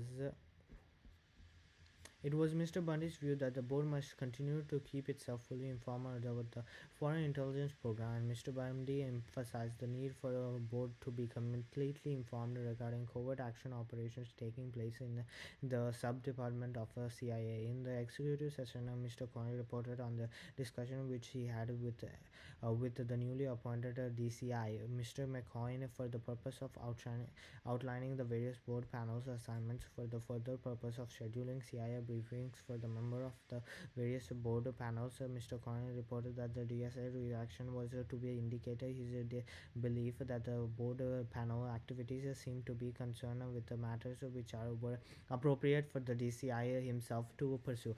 Chairman Killian said that following this discussion between McCoy and the DCI, Mr. Dr. Killian had contacted the Deputy CIA General Carter to pursue requests for the CIA furnish briefings to various boards panels. General Carter replied to Chairman Killian that the DCI wanted to hold up on such a briefing, for example, briefing the board panel on the activities of the sub-department of CIA in charge of covert actions, because the reorganization process was still underway in the CIA. Chairman Killian also reported that he contacted General Carter a week later on this same subject. It appeared that the CIA was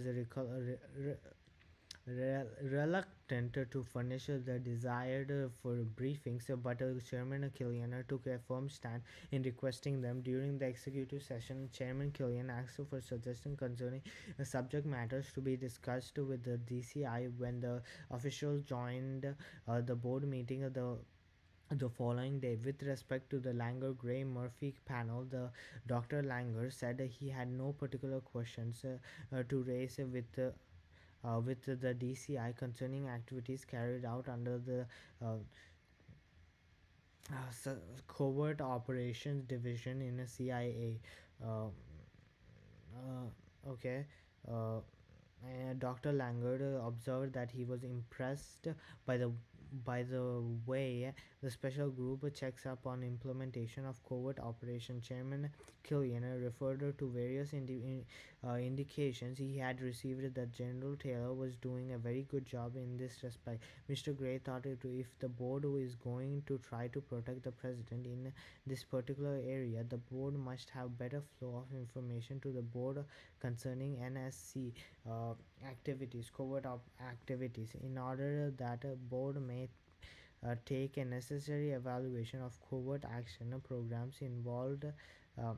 Chairman Killian agreed with the suggestion by Mr. Coyne that the board panel on NSC 5412/2 activities should remain in existence on a continuing basis in order that the board might be kept informed concerning these activities. Dr. Killian remarked to the Dr. Langer that the board panel on NSCA 5412/2 matters should conduct a continual review, with the objective panel becoming fully informed regarding covert action programs, following which board would determine the next step to take action. Man, it looks like stuff like the covert division within the CIA is keeping a lot of secrets, and a lot of because of that, like, they're not doing the core purpose of the CIA, and everyone's talking about that. And if it stays like that, they're gonna do something about it. And there's like also like hits to his the president's safety, because without the right information they wouldn't know, like, can keep date, and they are pushing for the information about these covert operations to be done, and they're giving excuses about restructuring is happening, blah blah blah. And it could be the reason, I don't know, it's long ago, so who knows. Ha ha ha. Interesting.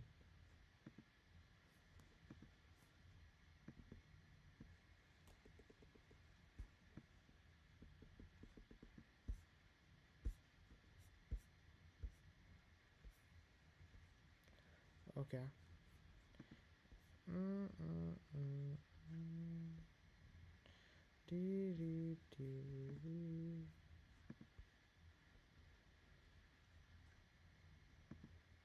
Right? Why this happening? Why this happening? I'm just thinking. Dee, dee, dee. Why this happening?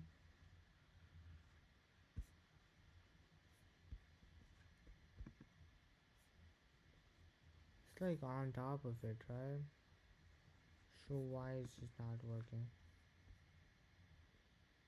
Okay, it's working on here. Yes, yes, see. No, no, no. It wasn't working. It's not. It's not working on there too. Whoa. Oh, gold is here. Interesting. Control tab. And this is working too.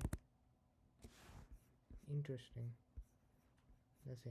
I guess I need to add the source.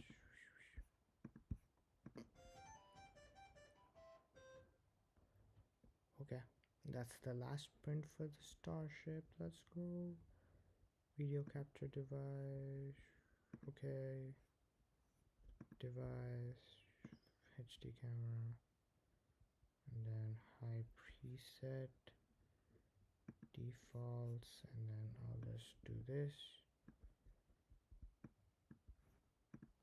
And then I'll just cancel this. And then I'll just do this. Background and then ha ha ha. Confetti for me.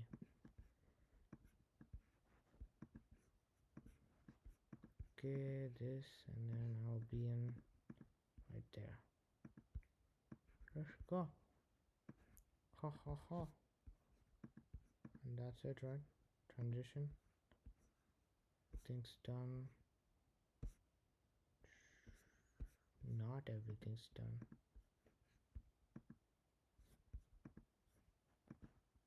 Have to do that and then studio light and portrait. No, portrait is not good. Okay, let's go back to this. It looks like a lot of stuff is happening in the CIA since John F. Kennedy came in.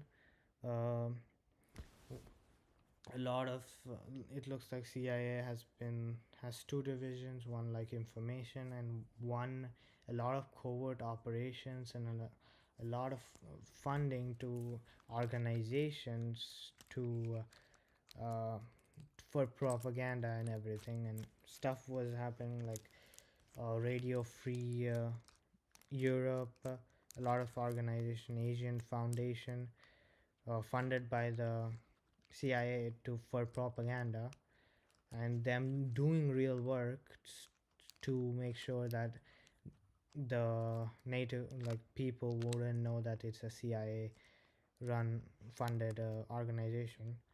And yeah, interesting. And it looks like a lot of information about these covert operations are not being informed to the president, and people are raising concerns. It started around right after President Kennedy came into office, 1961. And since then, there have been many interviews and many discussions have been done, and it it looks like they decided on like the CIA director of Central Intelligence, and under him there's going to be two other directors, one for the covert operations and one for the intelligence gathering. And yeah, and there's also plans for one person, undercover person, to be in the White House to help people, like help to give information to the president. Yeah, that's where we are. Let's see. Meeting of June 25th, 1962. In executive session, Chairman Killian informed board members that recently there had been scheduled a CIA briefing of board panel on covert action programs. However, the day before the briefing was to have been given by the CIA officials, Chairman Killian received a telephone call from DCI uh, Mr. McCone, who said that he hesitated to provide the information requested by the board panel because only the president was privy to some of the covert operations involved. Mr. McCone told the chairman Killian that he had discussed this matter with the president, who had concurred in the DCI's suggestion that the briefing of the board panel be limited to the procedural aspects of the special department uh, covert department in CIA. Dr. Killian replied to the department director of Central Intelligence was to the effect that this would be a waste of time because the board has already fully informed concerning these procedural matters, and therefore the chairman expressed his intention to discuss the matter with the president, and the DCI indicated that he favored this course of action. Thereafter, Chairman Killian discussed the problem with the McGeorge Bundy, who felt that under the board's directive, it would have full information in order to carry out its duty. Continuing his report to the board, Dr. Killian said that on the preceding events, he had dined with the DCI, who on this occasion said he was prepared to give the board whatever information it needs, including information on CIA operations in the covert action field. The chairman added that Mr. McCone planned to brief the panel himself from a book prepared from the first time in CIA with regard to all of the activities. Okay. Okay, all of the. Okay, that kind of threw me off. Action field. The chairman added McCoy planned a panel himself from the book prepared for the first time in CIA with regard to all the activities involved. Mr. Gray stated that the ability of the board to get complete information concerning covert action activities was essential if the board were to be able to discharge its responsibility to the president. Mr. Clifford thought that the gravity of this issue with the DCI was such that it warranted mention to the president. When the board met with the president the following day, the president should be told the background of the problem and how the matter had been resolved. At another point in the board meeting, there was a discussion of the need for identifying the president with the clandestine intelligence and the covert action activities. One board member suggested that in any event, the public probably had an idea that the president is fully aware of covert actions undertaken by our government. However, Mr. Clifford pointed out that an attempt was always been made to maintain a separation of the president from intelligence agency operations all down the line in the government, and this separation should be preserved. Okay.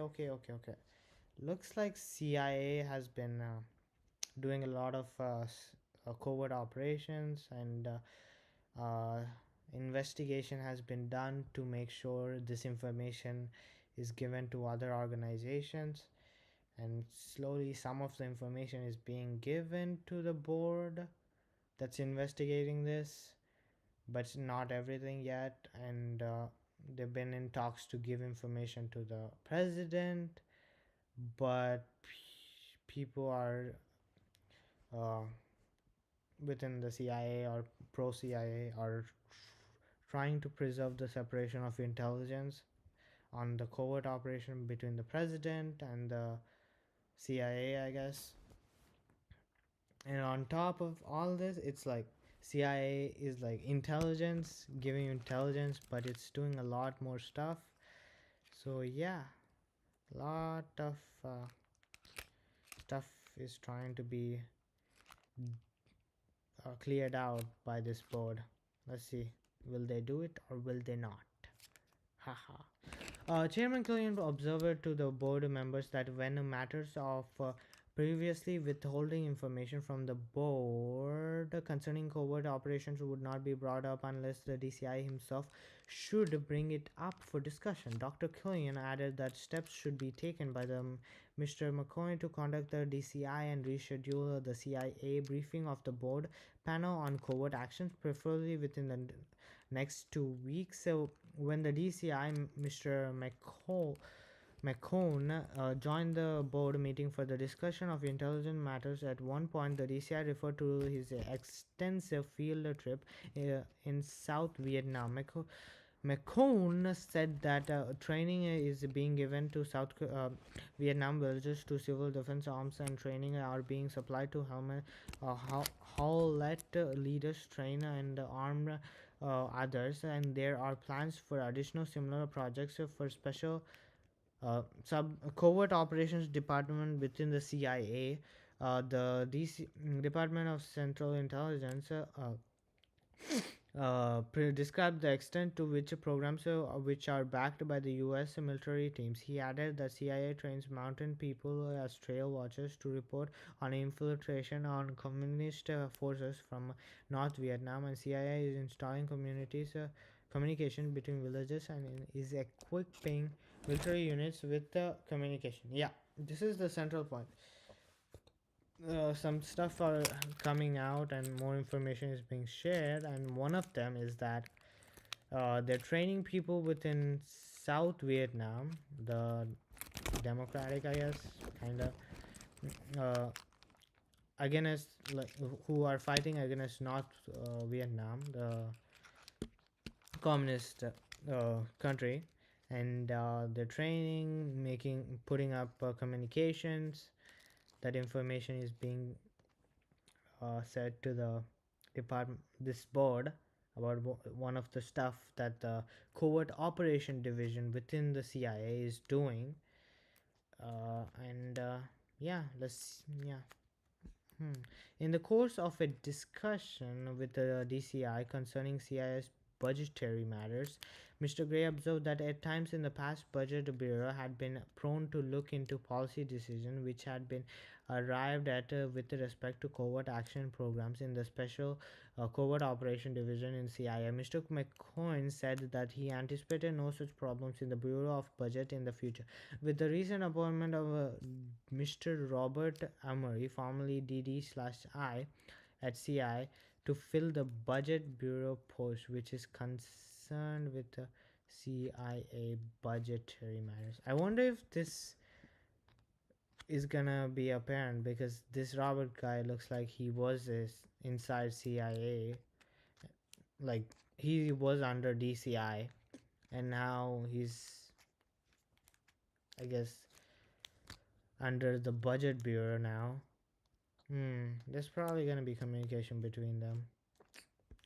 Also, the DD/I is like intelligence part.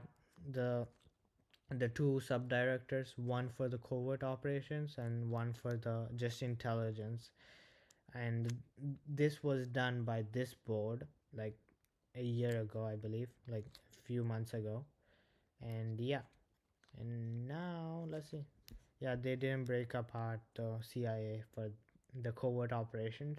They instead went with Department of Central Intelligence suggestion of just putting two sub-directors under him who manage the covert operations, and one, this guy Robert Armory, intelligence.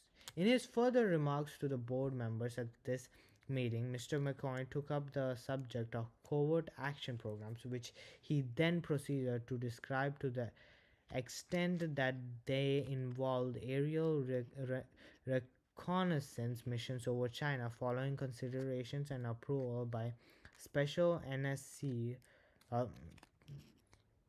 covert division under CIA. Later in the meeting, department was briefed by Mr. Hens of CIA concerning Cuba. Mr.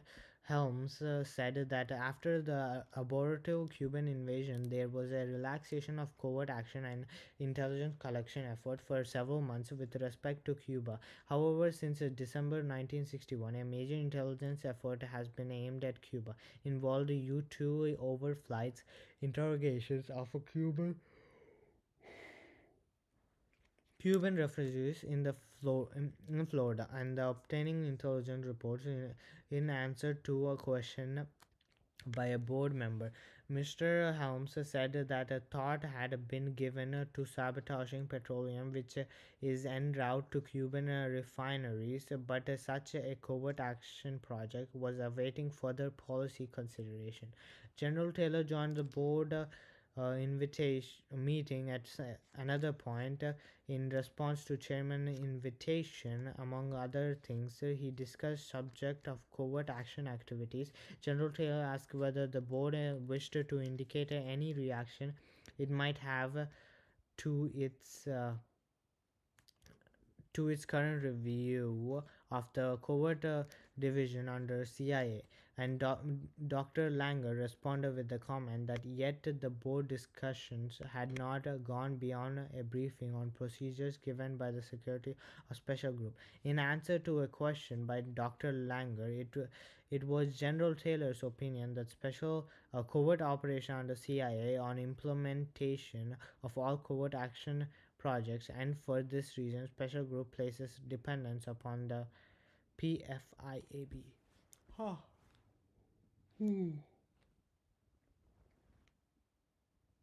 Yeah, still a lot of discussions happening and some stuff about Cuba attacks on that. A covert operation done by the CIA. It looks like they're talking about it in the board. What the CIA is doing. Yeah, the problem was the CIA wasn't communicating about what it's doing, and they're talking more, but like not everything yet. Let's see. When the board met, the president doesn't know much about it. Like he knows probably the general, but he's not being briefed exactly. They're still thinking about should we tell him, should we not? We'll see, we'll see. When the board met with the president on the afternoon of June 26, 1962, Chairman Killian mentioned to the President Kennedy, among other things, the problem of assuring appropriate political control of covert action conducted by the CIA or other elements of the government. Okay, he's saying that CIA is not talking with the president, and that leads to uh, the problem of assuring appropriate political control. Yeah, control of CIA. Who, like, right now the director would be controlling, it's not the president, and the director is just a bureaucrat, I guess. Chairman Killian observed that special division, sorry, covert act division under CIA was functioning effectively. Okay. As a footnote to its report to the president, Chairman Killian informed President Kennedy that the board was happy to state that had been resolved a problem which had recently arisen with respect to board need to know regarding certain intelligence and covert actions programs, and Dr. Killian felt that with the resolution of this problem, the board could expect to receive information which it had to have in order to carry out its responsibilities to the president. Dr. Killian added that based on briefings which had been received by board, there appeared to be a lack of information on an overall plan with respect to covert actions regarding Cuba, which prompted General Taylor to explain that we had not yet had the opportunity to give the board a thorough fill-in concerning covert actions against Cuba, which had been considered in the special group after the board's meeting with the president. General Taylor summarized briefly for the board the intelligence programs being established with respect of to Cuba, pointing out that such programs were first phase of efforts against Cuba at the time. So what's this? Submit to PFRAB approval September 1998. Okay. Okay, it looks like the central point, all these discussions started because CIA wasn't giving information to the board, like do to the Department of State and others to fulfill responsibilities to the president, and like safeguarding the president. Like they needed no intel, and CIA wasn't uh, giving all the information, and yeah, and for political reasons too, like if they don't have the right information, it's going to be a big problem. And yeah, right, they still didn't give like all the details yet. They gave uh, they're they're saying they're gonna give it. They're giving tidbits. uh, but yeah, because of the tidbits, Dr. Killian now believes, the one of the board members believes that the board has resolved this issue, and yeah, and they're just going into like why CIA hasn't given more details about Cuba covert operations there. September 28, 1962.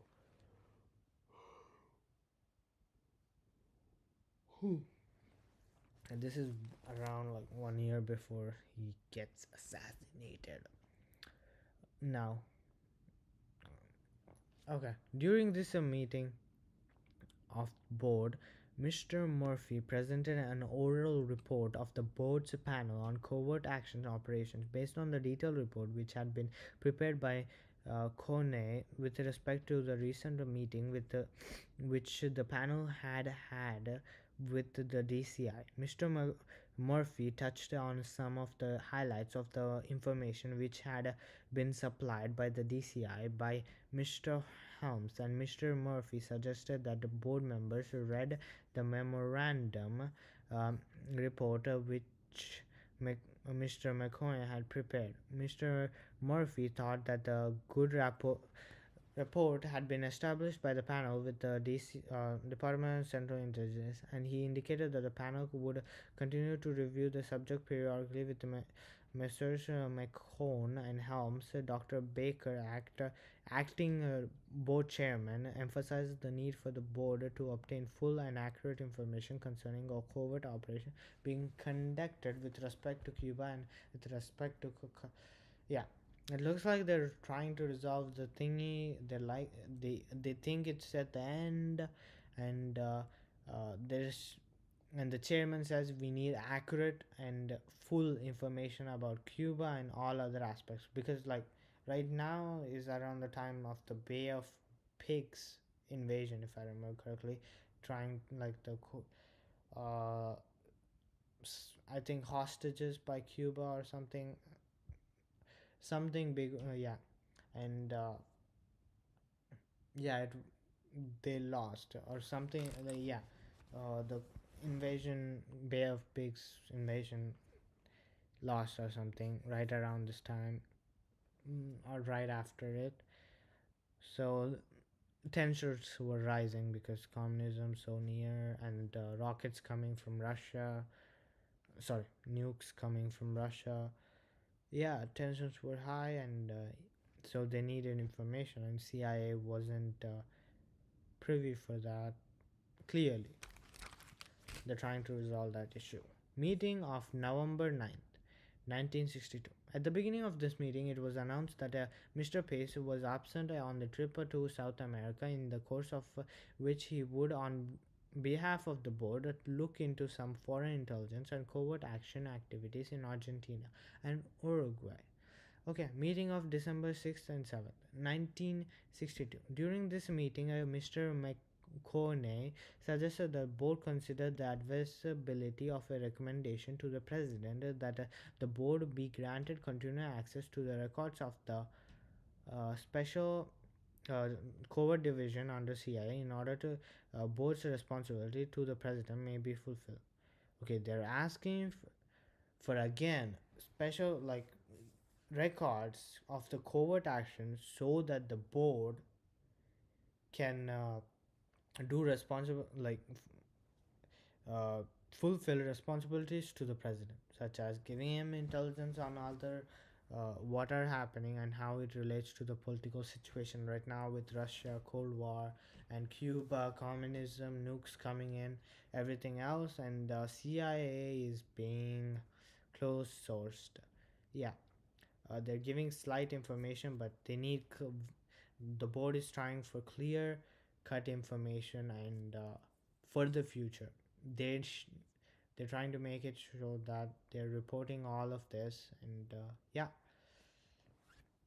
Meeting of December 27th, 1962. Okay, end of, okay. During this meeting of the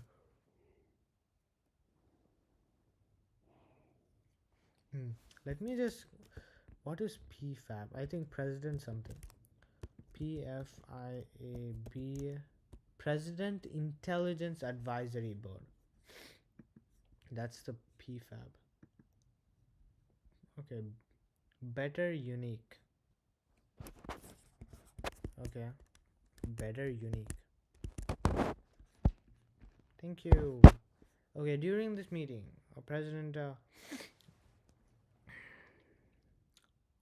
Intelligence Advisory Board, in the course of the discussions had with DCI McCone, the DCI. Okay, let me just quickly say: is McCone the same DCI under like MLK?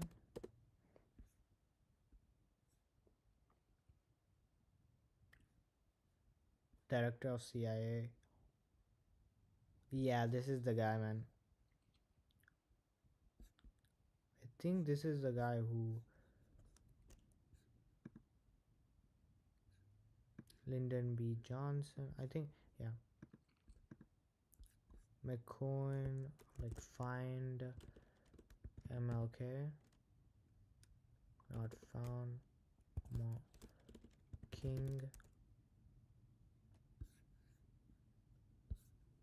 There's 6 matches.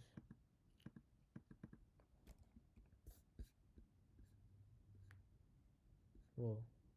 He's going from GM and all stuff.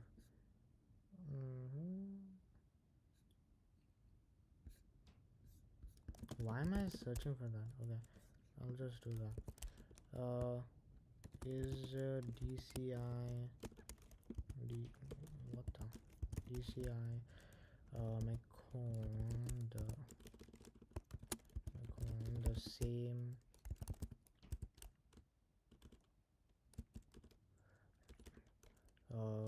in rain, I guess. Rain under MLK assassination.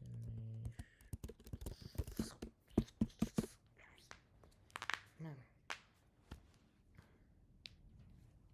It seems you're correct. John McCoy, former Director of Central Intelligence, served from 1961 to 1965, well before Martin Luther King Jr.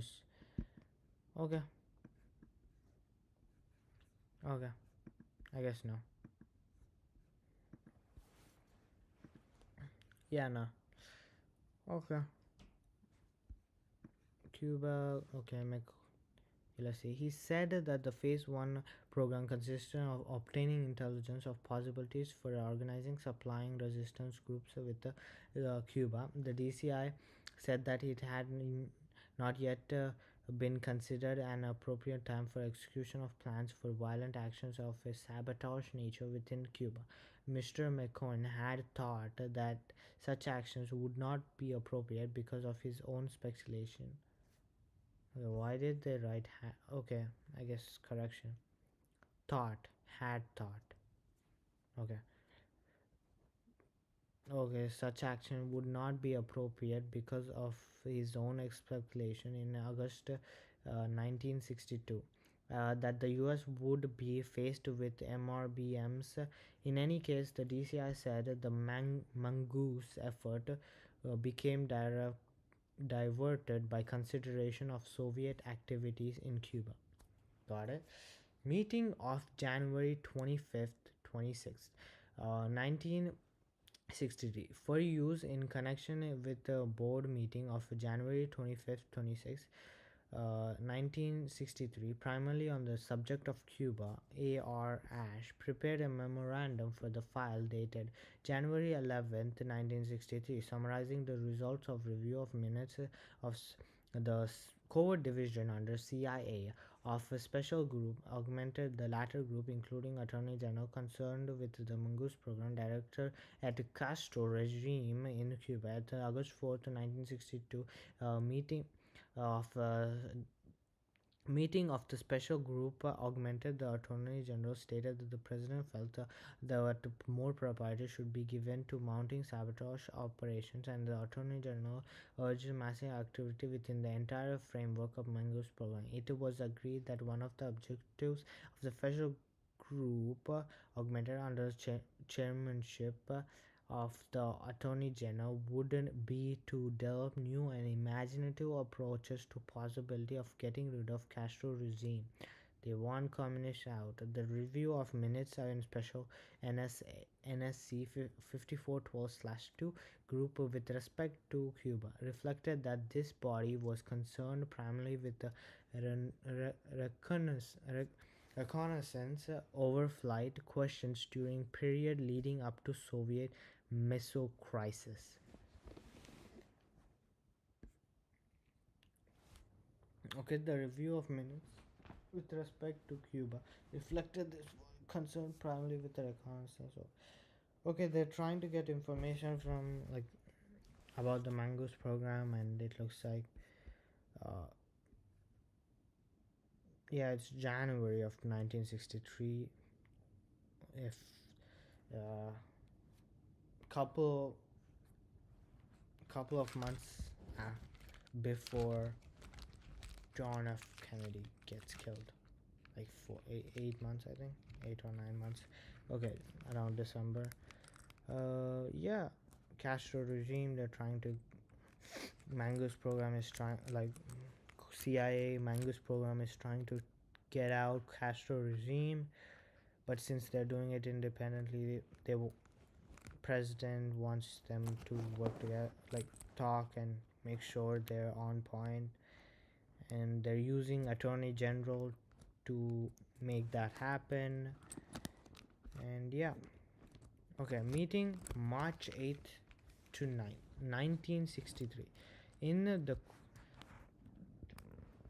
in the course of this board meeting, the only consideration of any significance given to covert action matters was in connection with the visit of the DCI for a discussion of intelligence related problems with members of the board, and the DCI. Mr. McCoy mentioned that CIA had traditionally carried out activities in a parliamentary field. However, the Department of Defense now has special forces operating in the parliamentary field in South Vietnam and elsewhere, which had resulted in conflicts between CIA and DoD elements in those areas. It looks like the DoD is doing these covert operations in, I guess, parliamentary. They have special forces in like South Vietnam. Like CIA already has people training villagers, setting up communication, and DoD is also doing that so that they can make CIA focus on just information gathering. And it looks like these actions are creating conflicts, but yeah, that's like, yeah, I guess that's something. But meeting of April 23rd, 1963. At this meeting, in the course of a discussion of covert action matters, the question was raised as to whether the board should not ascertain specifically whether the president desired that the board go into covert action programs deeply, and if that proves to be president's wish, then the board should take steps to ensure that it receives full briefing from the agencies concerned. Chairman Killian stated that there were no limitations on the board's access to such information, and that this is well established. At the request of Chairman Killian, Mr. Murphy briefly informed the board concerning the meeting he and Mr. Gray and Mr. Cornier had recently with Mr. Code Meyer of CIA on the subject of covert action program. Mr. Murphy said that the briefing covered operation in certain Latin American countries. The subject of Cuba was excluded because that was to be covered at today's board meeting, and the briefing consisted primarily of light touches and was of such routine nature that it seemed to downgrade the importance of which board attached to covert action operation and requirements. Mr. Cornier informed the board of a request from Mr. Kirkpatrick of CIA, who asked that the schedule the CIA briefing of a board. Okay, it looks like, okay, there's right here. Board is again and again trying to get information of the CIA, which it's being closed source, and they're giving like they excluded CIA, sorry, Cuba, because they're gonna give more detailed information, accurate information in this the meeting that we are gonna read, uh, and in the previous meeting they talked about Latin American countries, but it looks like they gave l- light touches or little bit of information and a lot of downgrade missions, which doesn't seem like a real like doesn't seem like real like real doesn't seem like they're being real. They're not giving all the information. uh, I don't think, I wonder if they got that, but to me it seems like CIA's didn't give them the right information. They gave them like the not even the full cake or the cherry on the cake, just like a little bit of cream left over after you plug the take out of cake out of the container and putting it in a different box. That little crust, that's what they got. But let's see if they give them more. And yeah, Mr. Cornier informed the board of a request from Mr. Kirkpatrick of CIA, who has the that the scheduled CIA briefing of the board on clandestine operations with regard to Cuba be scheduled outside present deputy joined board meeting at the same time that the CIA briefing was to be given. Mr. Kirkpatrick explained that the DCI urged. Okay, again and again, it's repeating a lot of stuff, or I guess it's they're doing meetings again and again to get more information out of the CIA. A lot of stuff is happening. Board was okay. CIA was sending into Cuba, primarily confined to intelligence, Loki resistance, sabotage, monthly infiltration, blah blah. We don't care about. I'm talking about how did the assassination happen. Yeah, there's a lot of stuff in Cuba, I guess. A large part of, okay, now we are in June of 1960. A large part of the meeting has taken up various board chairmen's recommendations. Board had made up to date as chairman of the panel. Doolittle reported recommendation. Blah blah blah blah blah blah blah blah. Okay, more of job applications. Looks like his panel reference clandestine covert action. Mr. Clifford said that the needs for this pretty well understood is appropriate courtesy and at another point DCI. Okay, covert operations under CIA. Okay, meeting of September 1963. This board meeting was attended by McGeorge, Bando, Memorado, a lot of people, great names. Uh, he did not know precisely how the board went about its coverage of the Covert Operations Division in the CIA, which is not giving enough information. He said that he looks to CIA from time to time for reports on the status of particular covert action programs, but preferred not to have in this office a current compilation of all of them. However, Mr. Bundy said that he was prepared to facilitate any review of covert action program that the board panel might take. Oh man, how many times did I hear that within this paper? Okay, they're only giving crust, not the cake or cherry on the cake. Okay, during a report given by board meeting by DSI, McCoy urged the board to urge President Kennedy to take action to correct the bad public image which CIA was acquiring as a result of charges the CIA had engineered the anti-Dem coup in South Vietnam, was acting as the third government in that country. The DCI asserted that the CIA's role in Vietnam was not to overthrow governments but to carry out other tasks. Referring parliamentary actions in Vietnam, the DSI said that there was problems. Okay, I don't get it. It looks like CIA was trying to make the president make public statements so that public would see CIA in good light for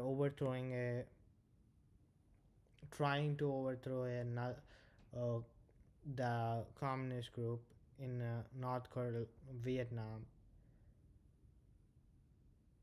Yeah, doing that and just acting as a third government seems like the big statement of that time. CIA being evil or something, and they wanted to be better, and they're trying to ask, what is the topic? We are reading through the JFK files. Why am I saying we? Okay, I am reading the JFK files. Okay, which one is this one? This is 17. I didn't start from the beginning. A lot of files. Okay, which is this? It's the board, Foreign Intelligence Advisory Board.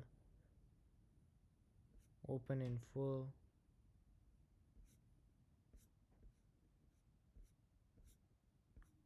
Okay, memorandum for the file Cuba. Review on 11063 of records. Okay, I'm gonna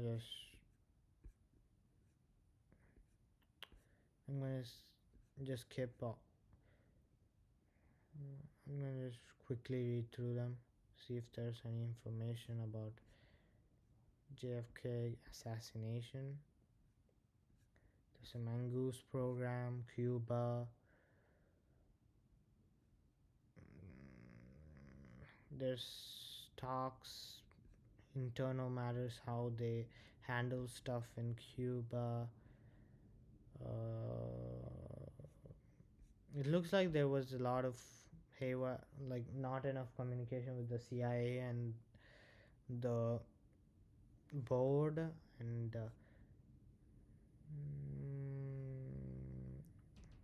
okay, it was agreed 4 major points had emerged from the meeting. We ought to go all out for increased intelligence. There should be considerable more sabotage. Okay, it's more about Cuba. Information of how they have to uh, like make sure Cuba Castro's regime is toppled so that a communist country is not so nearby and so friendly with Russia, to make sure that nukes are not so nearby to them.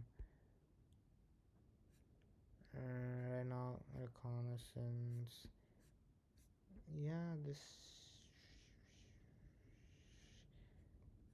penetration. There's more details about stuff they did.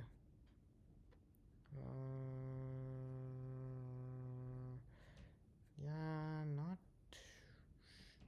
not like clear stuff. Yeah, that said, let me quickly. Okay, this is another one: covert action operations panel. British Guinea, British. Okay, combination will not form. Rumored Haiti, Dominican Republican. Okay, CIA's role in Vietnam during past 2 years has been twofold.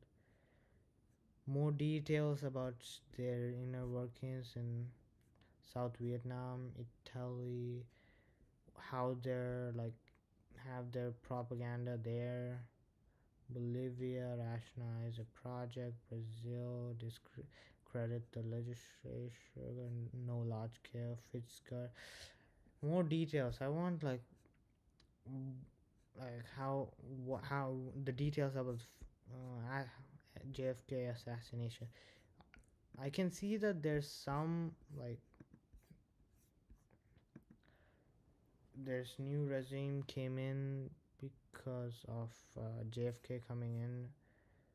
Uh, he wants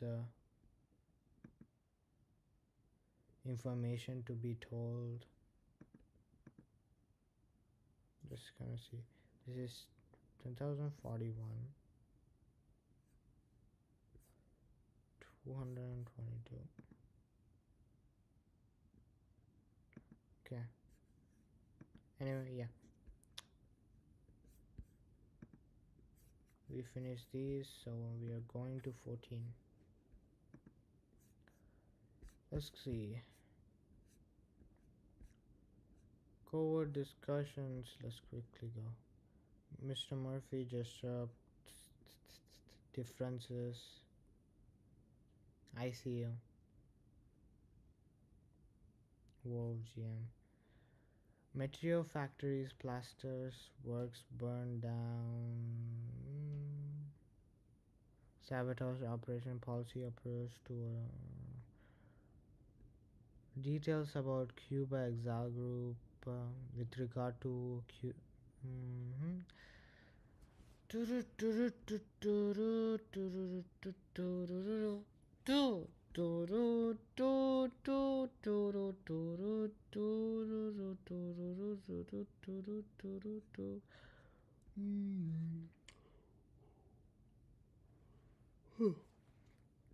Laos medicines.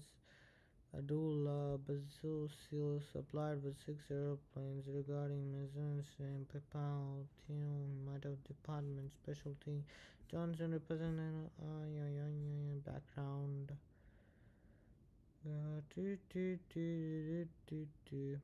Soviets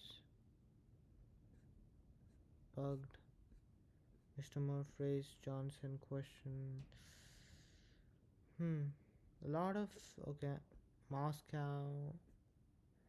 This is not really the information I'm trying to figure out. Like the 17 one was like very informative, telling about like the inner workings of the board and this CIA and a lot of information discrepancies between them. So there are chances that CIA was doing something that a lot of things that the government didn't know.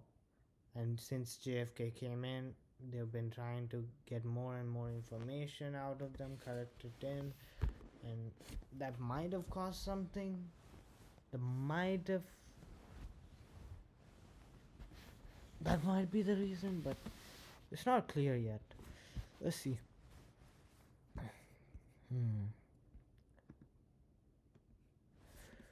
Did I read this? Okay, this is different. Minutes of board meeting June 4th, 1960. President. Okay, let me quickly see. When did JFK die? He died November 22nd, 1963. So why are we looking at this?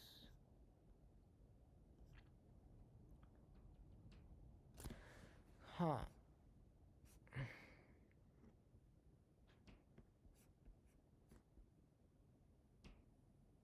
Clinton B. Johnson, Conger.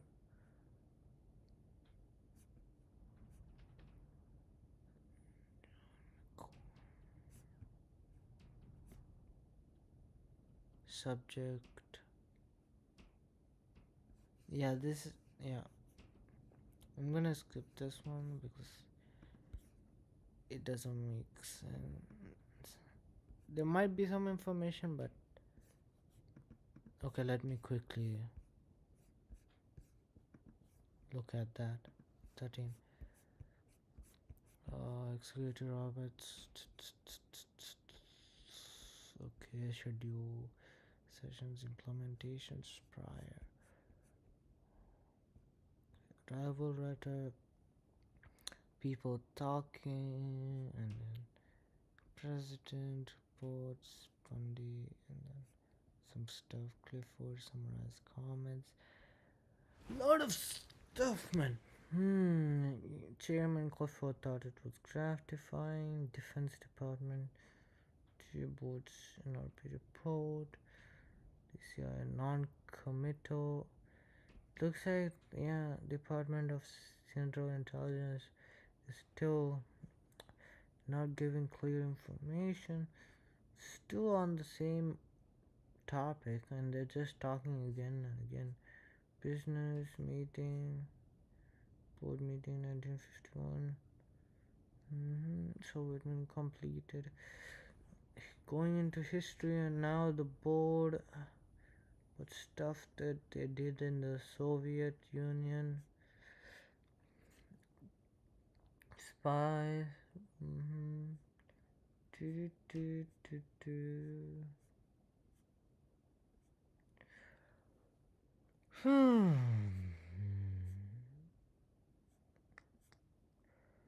I won't find anything.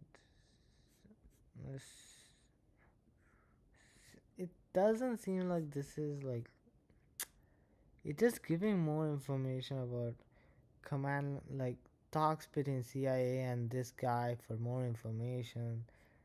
So yeah, like I'm gonna just. I still need to see this.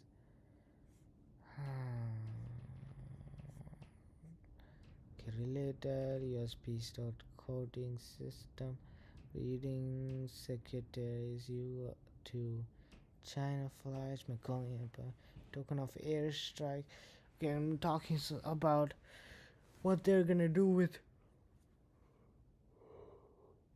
North Vietnam. Did they give all the information that was going on there?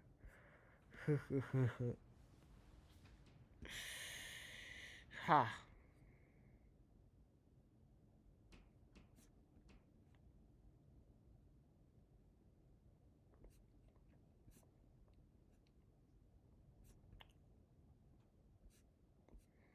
Hmm.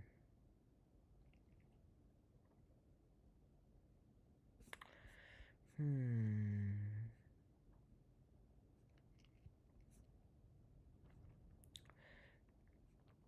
Hmm.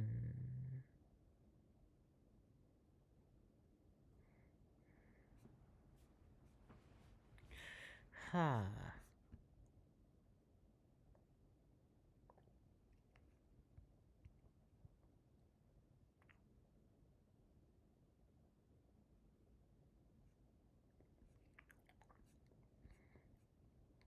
Hmm. Hmm.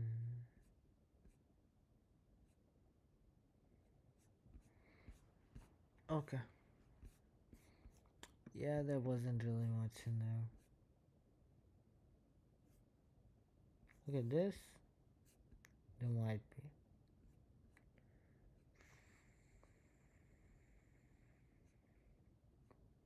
Discussion. March 8th convened at 10 a.m. with the following attendance.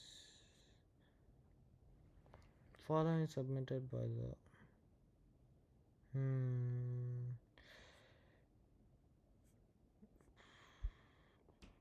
Communist China. Come on, more details, please.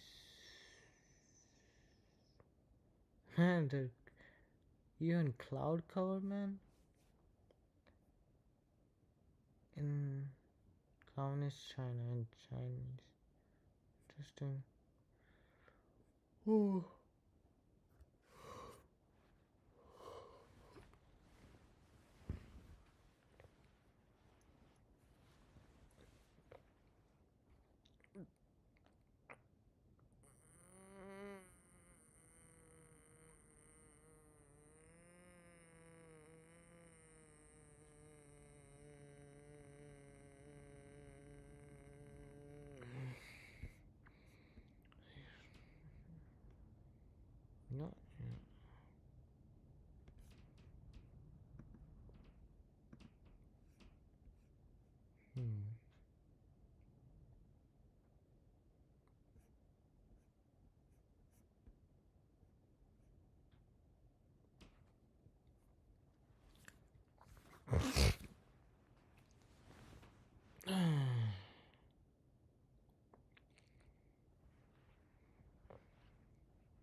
Hmm.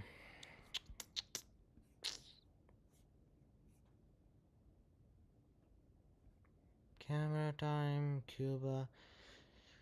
I want to read for you guys, but like it would take me ages. Like all of this is just talks about recommendations, improvements. Yeah, improvements, man, improvements. You do your stuff. Talking about how big of a monolith the CIA has become, kinda. Turn next, turning next recommendation, General.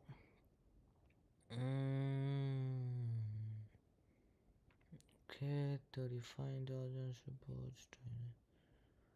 Internal.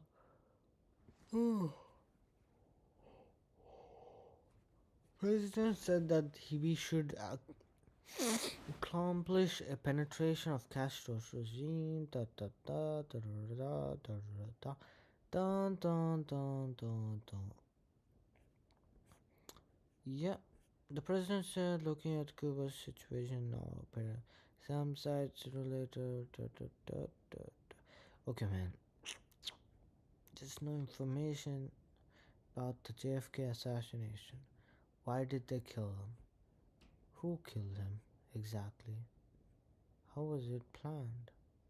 It's all talking about this Cuban crisis. The president then referred current criticism and inquiries which have been received from various quarters concerning the role of the government in the Bay of Pigs invasion. The president wondered whether the board felt that the administration should be more responsive to such criticisms and inquiries. Mr. Murphy commented, "We would be well advised to follow practice of Prime Minister Macmillan, who responded to such criticism and inquiry with the statement to the effect that we do not discuss our intelligence activities in public." Are we really following Macmillan? The guy who trusted Hitler, I believe. But yeah, mm, it depends. It depends on the intelligence. But yeah, Dr. Killian assured the president that members of the board feel that to the greatest extent possible, the administration should refrain from making intelligence disclosures with respect to Bay of Pigs incident. Mr. Clifford thought in a recent statement by Congressman Mahoon, who questioned a real problem was a lack of intelligence information, or on the other hand, a lack of intelligence on the part of self appointed criticism. The president stated that he too was impressed with Congressman Mahoon's statement, and in fact, after the statement appeared in the press, he called Congressman Mahoon incompetent. Okay, why am I again going slow? 5 minutes.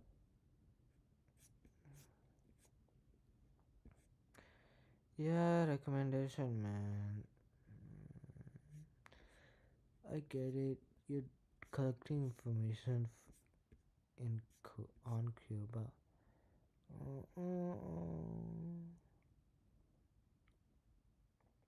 Mm. The difference period, 60 days following the Day of Pigs invasion, was difficult. lot of stuff happened. It was a glorious day. I get it. You want to celebrate your heart's content.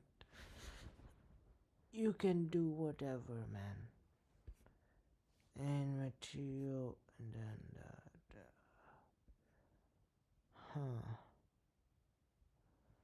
okay.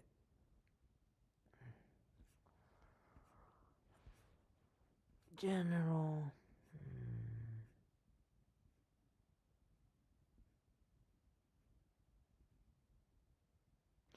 Dun dun dun dun dun dun dun dun.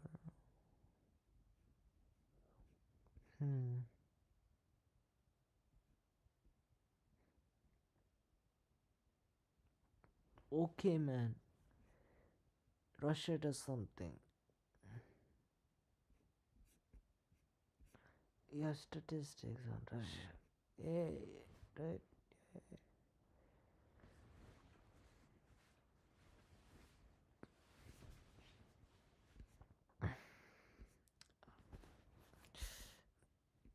A lot of this is junk.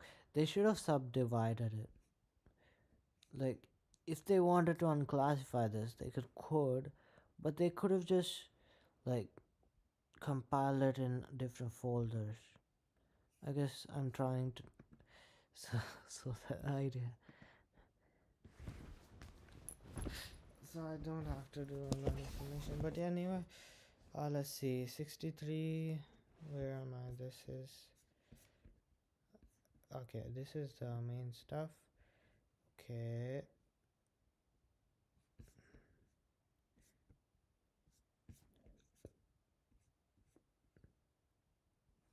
This is the one we completed before. No, this is the one we completed before. But yeah, this is February 63rd. Okay. But the dialogue is not really like.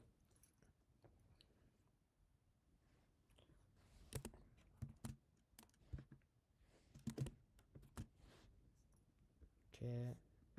And then let's see. This is 12. Now we are going to 11. I need to go at a higher speed if I want to finish this. Okay, let's see. It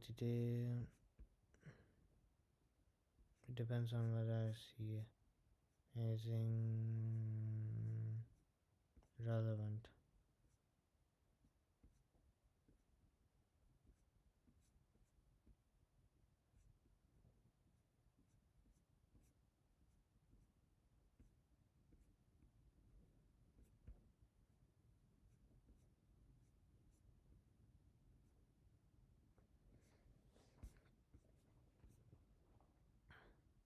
Hey Siri.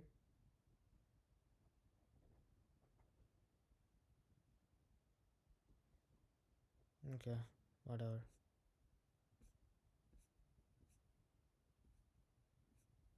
Okay, let me just quickly do something.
Okay, let's see.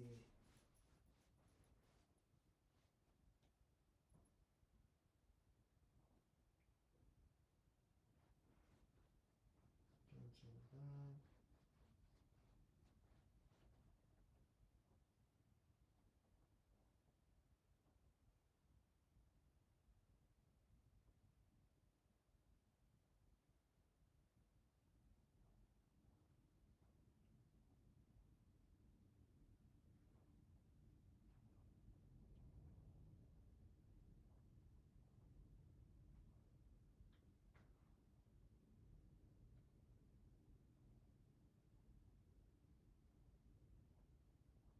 The junction black is gonna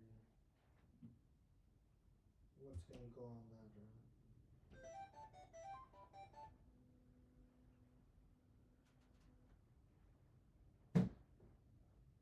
Almost done. The Starship 3D print. Let's go.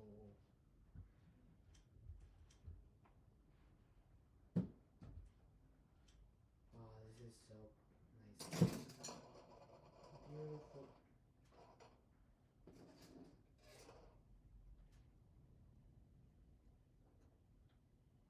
Okay, that's good.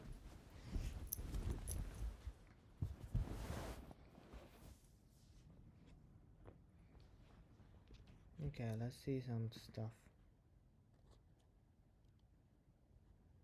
Interesting.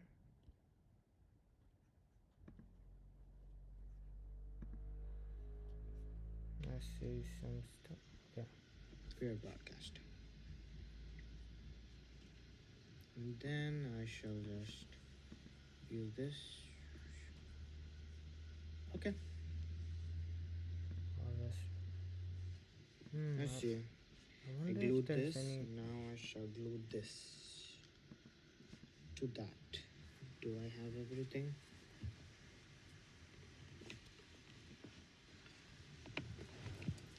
Clear broadcast.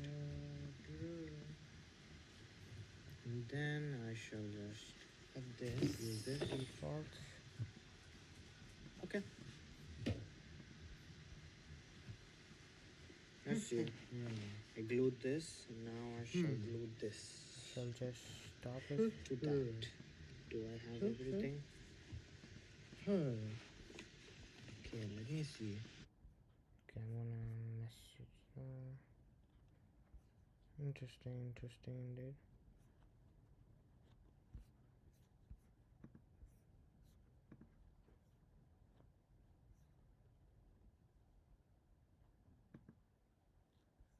Hello, Iron Man.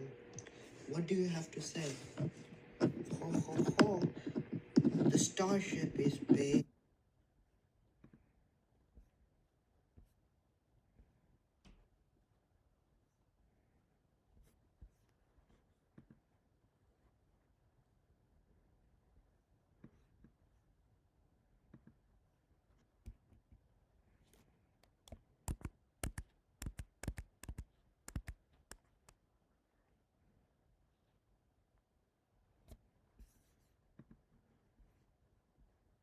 Interesting.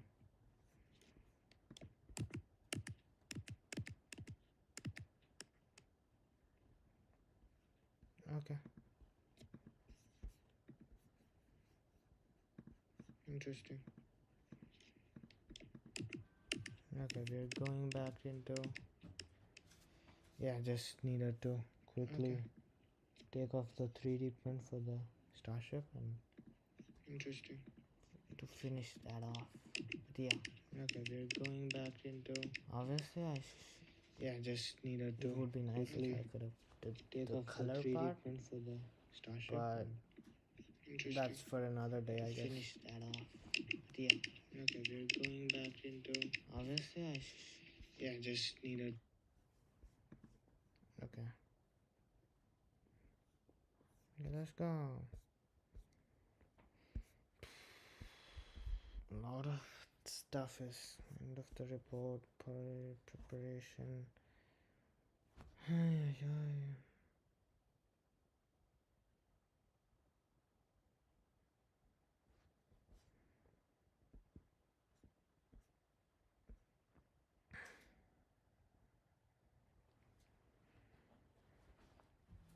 Prospects of future nuclear explosion, blah blah blah.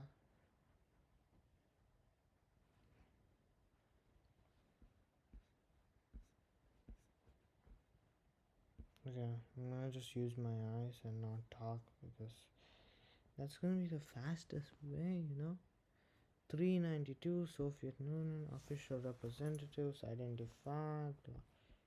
Man, I read this already. What is this? 12. I read this. I knew it. I read this. This is what I didn't read. Gray observed that there appeared to be confusion. Corona. Classified security. Sovietologist. Yeah.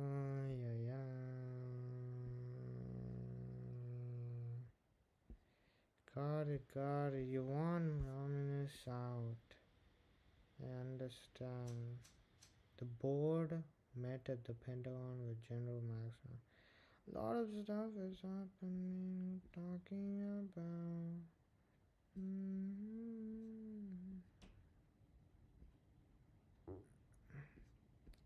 It talks about a lot of mongoose events and yeah.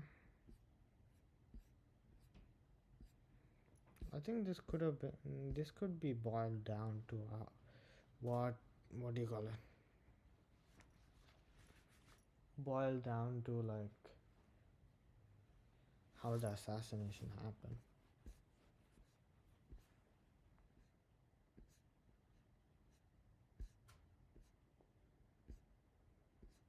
Yeah, this is gonna be bored. I thought it would be more lively to live stream it, but I think reading it myself is much faster. And yeah, department, okay, Taylor, Coney, Berlin, Target, storage, sabotage, restriction. Again,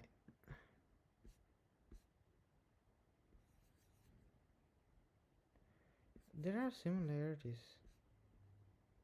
There might be duplicates of some parts. There's a lot of similarities with other. Huh. They're talking about stuff happening at the time. Okay, vice chairman, some general stuff, day to day, and some like big stuff like Cuba, all Bay of Pigs, some handwritten negotiation approved, high authority, blah. A lot of stuff is happening. House of Pines. Okay. Okay, I'm gonna just repeat what I know until now. I'm trying to get more clear picture, but from everything I read until now, CIA has not been giving all the information to other departments like Department of State and the board, President, Foreign Intelligence Board.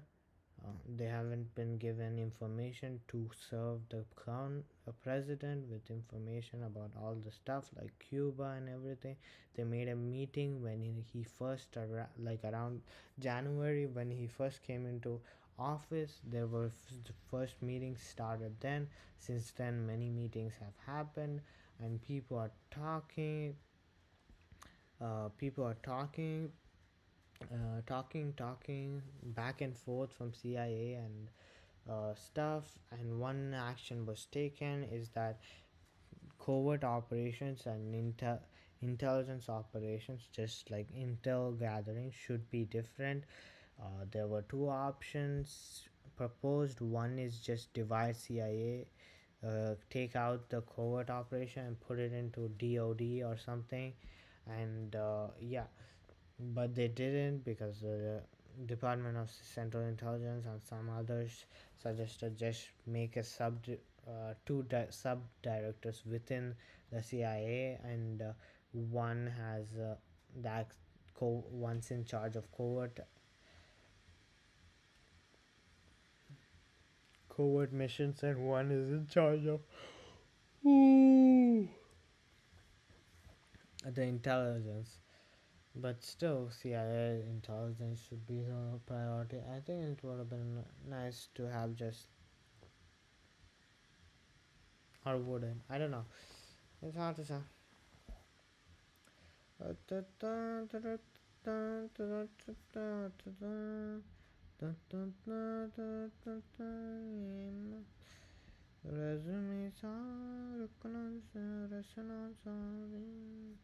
Okay, a lot of thoughts about Cuba, man. Cuba. Flight requirements and framework, international travel, into water, prohibition, house of parts. Okay, a lot of defense and identity, installation, chronological specifically related to the thing. Castro proclaims provisional headed by Nash. U.S. recognizes Castro's government. What expresses the sincere goodwill of the people of the faith. Cuba and conventions and trade agreement on its under which Cuba is to sell Pipong 50 tons of sugar. February 4th, 1960, Mikoyan arrives to open a Soviet exhibition on February 13, 160. Fidel Castro and Mikoyan sign a joint Soviet Cuban communique describing the conversation as carrying out an atmosphere of frank cordiality. February 13th, 1960, USSR signed Cuba and Soviet Union signed a trade and economic aid. Cuba signs trade and payments agreement with East Germany. Uh, Same month and next month, Cuba signs a with Poland, Czechoslovakia, Czechoslovakia, China, Hungary, Bulgaria, Romania, North Korea. A lot of relationships are being formed, raising violence, rocket fire, Patriot and Guevara, Soviet Union, da, da, da. Castro charged the US with the supporting counter-revolutionaries, stating that Cuba would be friends with the Soviet and the Chinese People Republic. US states that at least 12 Soviet ships have delivered arms, ammunition, blah blah blah. US joined to open a small part of arms. United States served diplomatic relationships. February 23rd, Armed Forces Costa Rica.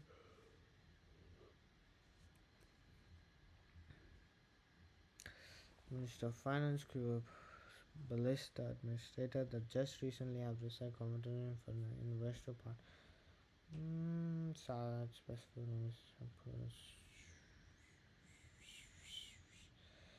nothing so maybe it's been part of okay. Cuba. That's funny. That's funny. Former Minister of Finance of Cuba.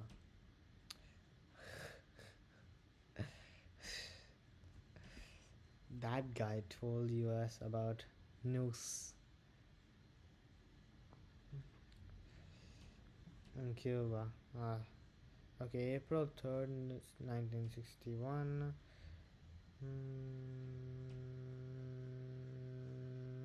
Okay. CIA Director effort against Castro met with disaster at Bay of Pigs.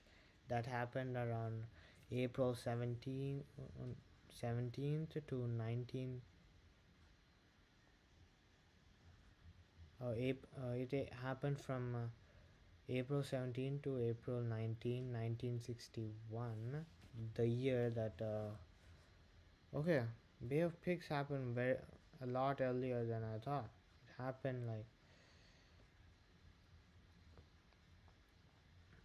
yeah, it happened right after, like a few months after he came into office. Interesting.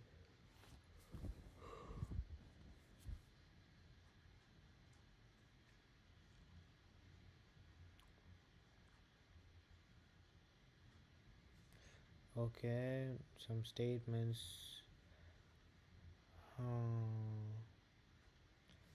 CIA U-2 mission developed photographic evidence of MiG-15S and MiG-17S in Cuba 715 da da da da da. I think it's much better if I do something else than this. There's a lot of files and I could read them on my own.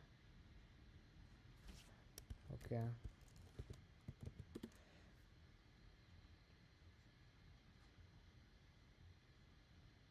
Let's do this.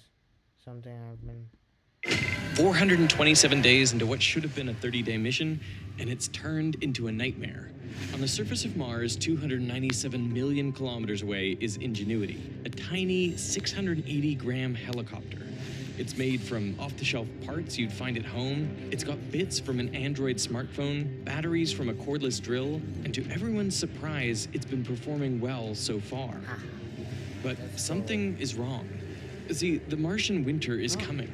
At night, temperatures plummet to a frigid -85 degrees Celsius. As Mars gets further away from the sun, the temperature keeps dropping, and it kicks up more and more violent dust. The sun is blotted from the sky.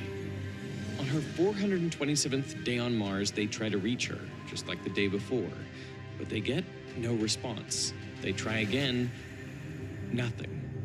Back on Earth, the team gathers at the Jet Propulsion Laboratory. Yeah, I remember this. I remember that they lost it, I think. Or did they? I don't know. So I heard something related. In Southern California. All the signs point to Ingenuity being dead. But there is still one thing, one final trick they can try to reestablish a connection. The first drone that's gonna fly on another planet. 6 years ago, I visited JPL and saw Ingenuity before she left for Mars. At the time, NASA didn't really believe much in her mission. As Kenneth Farley, the project scientist of the Mars 2020 Perseverance mission, said, "I've personally been opposed to it. Spending 30 days working on a technology demonstration does not further the goals directly from the science point of view." In short, they thought it was a waste of time. Most projects to Mars get billions of dollars. Ingenuity got only 80 million, which is less than the budget of the movie The Martian. But this scrappy team of scientists were working to prove a crazy concept. And against the odds, they made it to Mars. On February 18th, 2021, They made another one after Perseverance?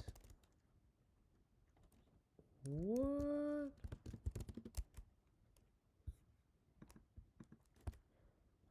Did NASA rock launch Ingenuity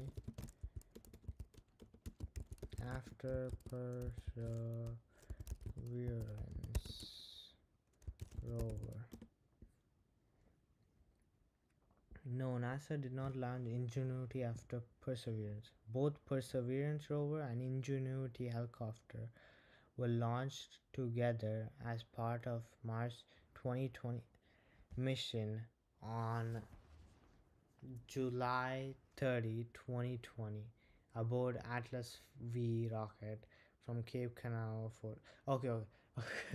Okay, for a second, yeah, they're 80 million, but it's good that that helicopter only costs 80 million, because if it was a billion, I would be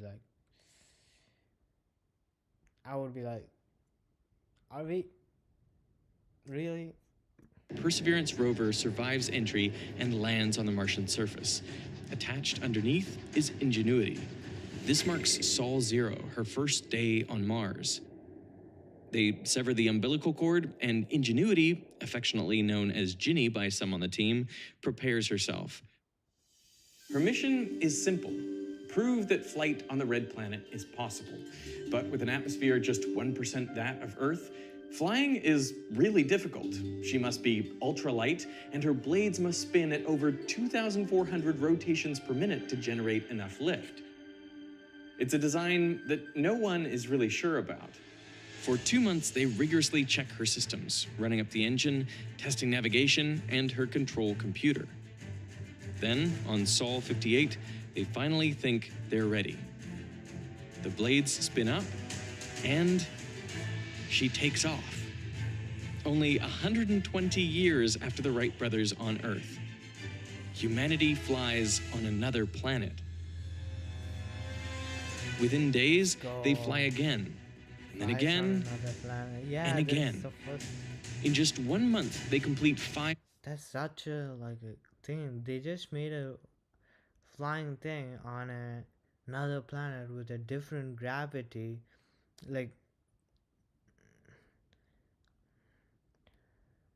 That's just amazing, man. And they had to make sure that they're not they're following the rules of Mars, gravity, not a lot of people just a lot of defaults are in Earth, right? All the laws and information is ingrained in your brain. So if you if one person does it wrong and it's in the system until the last minute, that's gonna just go, yeah, that's gonna be bad. 5 flights. So the mission has been accomplished. We were a tech demo, right? Meaning a specified narrow 30 sol mission. Get in, get out, we're done, right? We go to a bar and party, and that should be the end of it. But with success comes new expectations. NASA tells them to keep going. Ingenuity's new mission is to assist Perseverance in the search for evidence of ancient life on Mars. So she will scout ahead, gathering data in areas too risky or costly for the rover to explore. For the team, this is great news, but it's also a problem. There was no guarantee, after Flight 5, we may be dead by Flight 7, right? We may be dead by Flight 10. We were kind of thrown into the deep end of the pool. We had no processes or no plans developed for such a thing.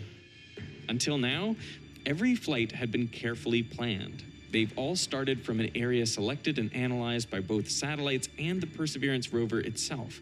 These flights were tested hundreds of times in JPL's wind tunnel and tens of thousands of times in simulation.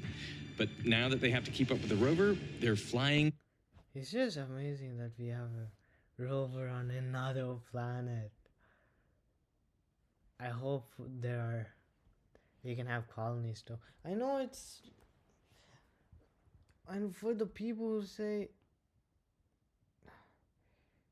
I just want it to happen. I know it's gonna happen, it's just, life is short on geological timescales. Yeah. Okay, yeah, I'll do that. Into the unknown. No, Now, flying the helicopter isn't... I have a background. Let's go. Okay.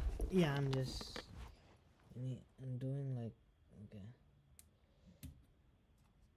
Just wait a minute. Okay. Just wait a minute. I'm just...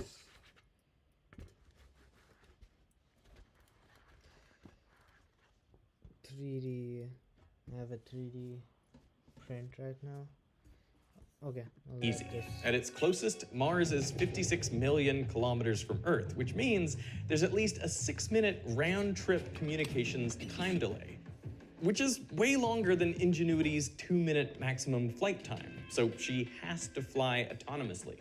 So what happens is the pilot programs in a route and Ginny does the rest. But to start, JPL first needs to know exactly where she's located. You might think that they would use GPS, but for GPS to work on Earth, you need at least 24 satellites for full coverage. And around Mars, there are only 7 satellites total. So Ingenuity can't use this method. So instead, what she does is far simpler. We have 2 cameras, a forward-facing 13-megapixel camera, and then the one pointing down is the one that we use to navigate. The navigation camera takes 30 black and white images per second. Ingenuity's computer analyzes the image and identifies features on the surface. You can think of it sort of like an optical mouse. Like your optical mouse is on the mouse pad. It doesn't know where on the mouse pad it is, but when you move to the right, it knows you move to the right. Because what it's doing is it's looking at features on the surface of the mouse pad and watching them move under its field of view. So Ingenuity is essentially doing the same thing. It's looking at the surface, it's picking out features like rocks and other things, and between camera images, it says, oh, this rock moved this way, this thing over here moved this way, and from that you can compute a transform to say my helicopter was here and now it's here relative to this image. Now this sounds good, but the method isn't 100% reliable. On Flight 6, the first time she leaves her testing area, Ingenuity detects an error. 54 seconds into the flight, she starts wobbling wildly, tilting 20 degrees at a time. Her emergency alarms blare. We had black and white image, black and white image, black and white image, and we had a color image come very closely to where that black and white image occurred in time. This color camera was added late in development, leaving little time for testing. And during this flight, one of the images arrives at the exact same moment as a black and white image. The system doesn't know what to do, so it drops the black and white image. This makes every following image one step behind. This means Ingenuity's cameras are giving her outdated information. So even when she's in the right spot, the computer thinks she's lagging behind and pushes her forward. So she overshoots, tilts too far, and then has to overcorrect in the other direction. This cycle repeats, making her wobble worse in a positive feedback loop. Now that is a problem, but it isn't fatal. The desyncing issue was like one camera frame off. If it had been more than that, I think you can imagine that it might have death spiraled. Instead, Ginny detects the problem and is able to emergency land before it gets too ugly. While safely on the ground, JPL discovers the error and quickly corrects it with a software patch. It's a close call, but they recover. Over the next dozen flights, they keep up with the rover and support the mission. That is, until Flight 19. We were about to fly that 19th flight, and I got a phone call the afternoon before, basically saying there's a dust storm brewing near Jezero Crater. And so we quickly canceled the flight and said, well, we're just going to hunker down and see what happens. They brace for impact.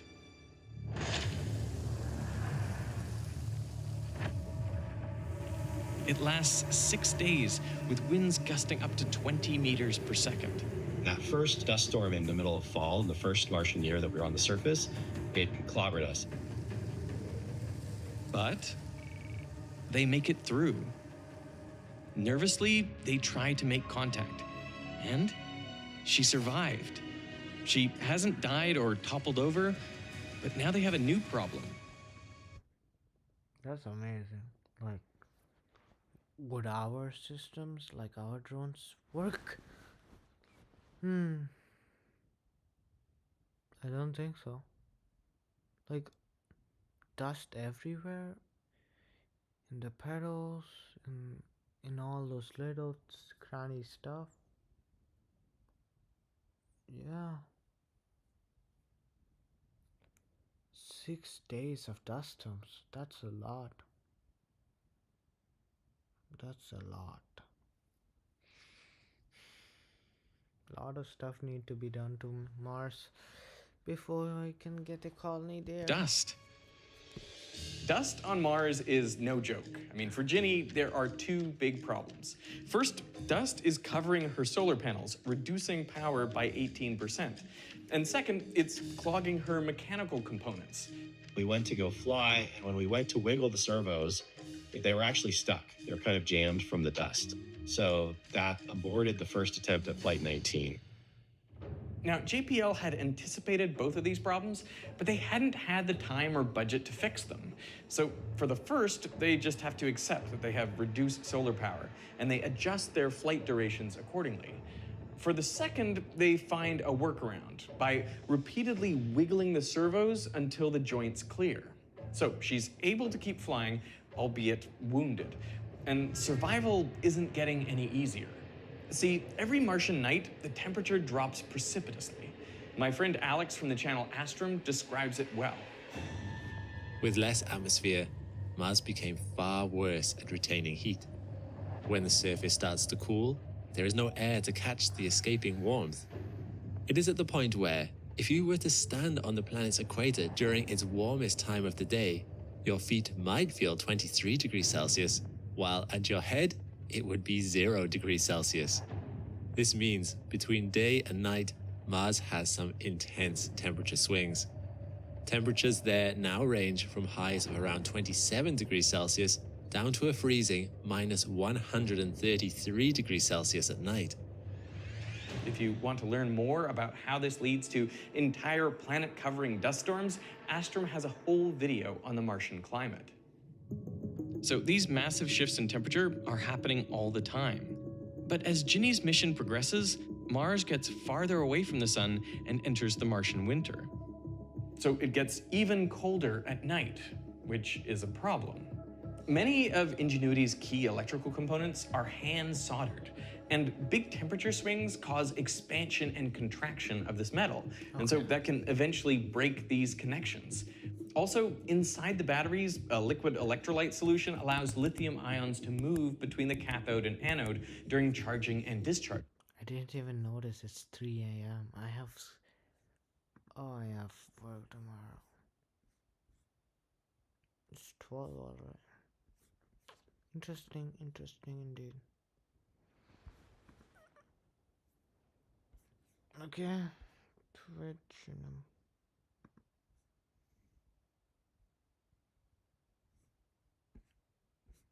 Okay, that's all. I'll be canceling that.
Hello?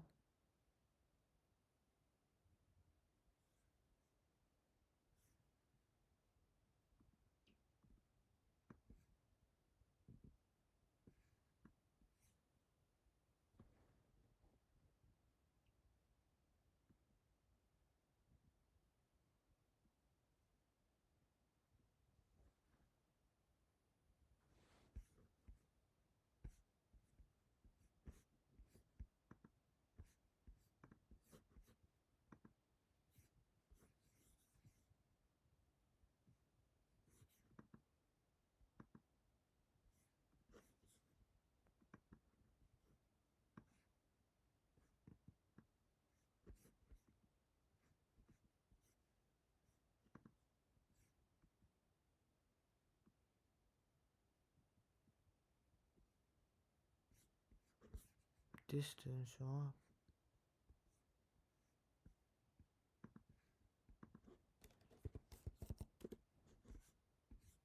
Distance off.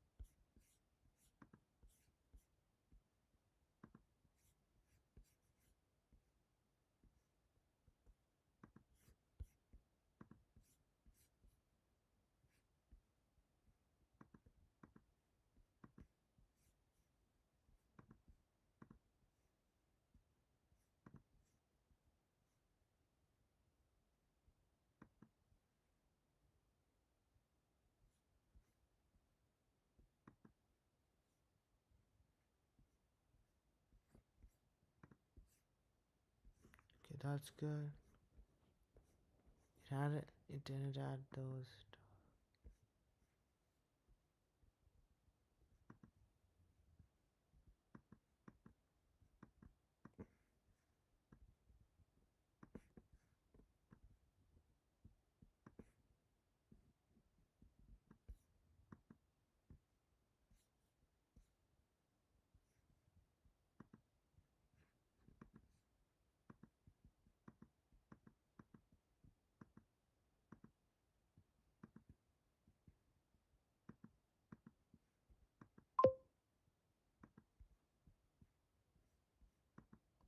For some reason I can't see that.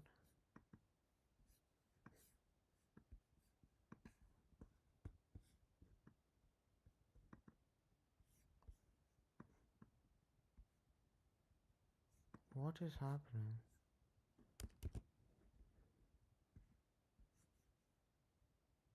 What is happening?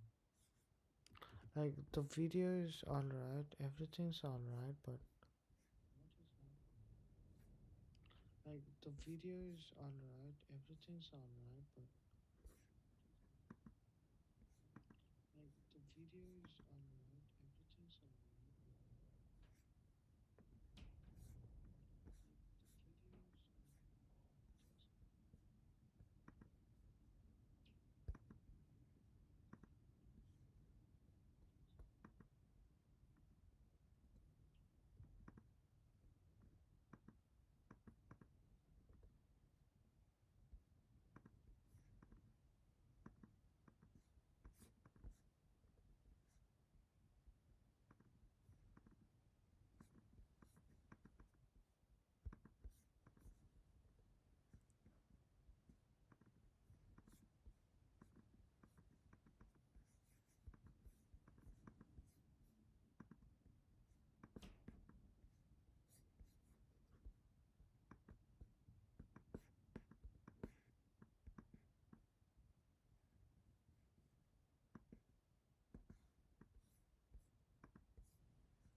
But if this solution freezes, JPL fears that the whole thing will stop working entirely.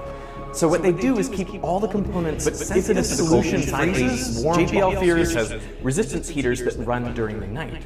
You might spend 25 or 30% of your battery flying, and the other, 60 to 75% is all just staying warm at night. Man, how are we gonna survive if the temperature is so drastic? It's about the same as space. Space would be even more extreme, but well, that's gonna be interesting. Like, we humans we make dumb mistakes, like, and our Earth is such a nice planet. It allows us to do all those dumb mistakes.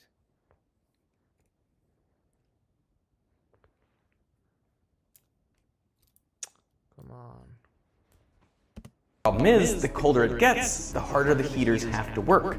And if they can't keep up, and the batteries cool too much, they become less efficient, so they supply even less power to the heaters. Performance can continue to degrade in a vicious death spiral. On the morning of May 3rd, the team at JPL goes about a normal day. They check the data from the previous downlink, nothing. They try pinging Ingenuity, still nothing. Have they finally lost her? Did we just lose our $70 million helicopter on Mars? Is this the end of the mission? We thought this was it, so let's just make sure before we close the door on Ingenuity we've thought of everything. We'll just keep working through it. They run through all the possible problems until they narrow it down to just one. The way she was designed, Ginny has an alarm clock that wakes her up. It stays awake for 15 minutes. If it doesn't hear anything after 15 minutes, it goes back to sleep, and it doesn't wake up until the next alarm. Their hypothesis is this: if the lack of sunlight forced Ginny to fully deplete her batteries, then during the night her heaters would have stopped and she would have powered off completely. When the sun rises, as long as her essential components still function, she may recharge enough to wake up. Only now her clock will have reset. So they run the calculations. If she's still alive, based on when the sun comes up, she should be waking up at 11:45 a.m. Martian time. That is not the time they had been trying. So they change their search window and start calling out to Ginny around when they expect her to power up. They send out ping after ping until finally, she's alive. They check to see whether everything is still working. And despite the components in her warm box only being rated to -45 degrees, they survive being completely frozen. Well, all except for one. The inclinometer is dead. The inclinometer is what lets Ingenuity know her physical orientation in 3D space before flight. And that is pretty essential for getting the right heading. You can imagine if you're off and heading by 10 degrees, you could fly into a mountain. Without the inclinometer, there is no way for her to fly. So at first, the whole team is stumped. But then they have an idea. Because Ingenuity is made of phone parts, literally parts from phones people carry around every day. Her processor is from a Samsung Galaxy S5, and some of her sensors are from a Google Pixel 3. And these phones can do a lot of the things that an inclinometer can do. Inside this helicopter, which is kind of like a drone that's worth a few $100s, but much more complicated and can do much more stuff, is worth more than a Rolls Royce by like about 3 times, a little less than that, but yeah. smartphone are at least 3 little micro electromechanical systems aligned perpendicular to each other, X, Y, Z. At their core is a small mass suspended by flexible arms. They work like springs and follow Hooke's law, F equals minus kx, where force is proportional to displacement. The mass also follows Newton's second law, F equals ma. If you combine these equations, you get A equals minus kx over m, which links acceleration and displacement. Surrounding the mass are fixed arms.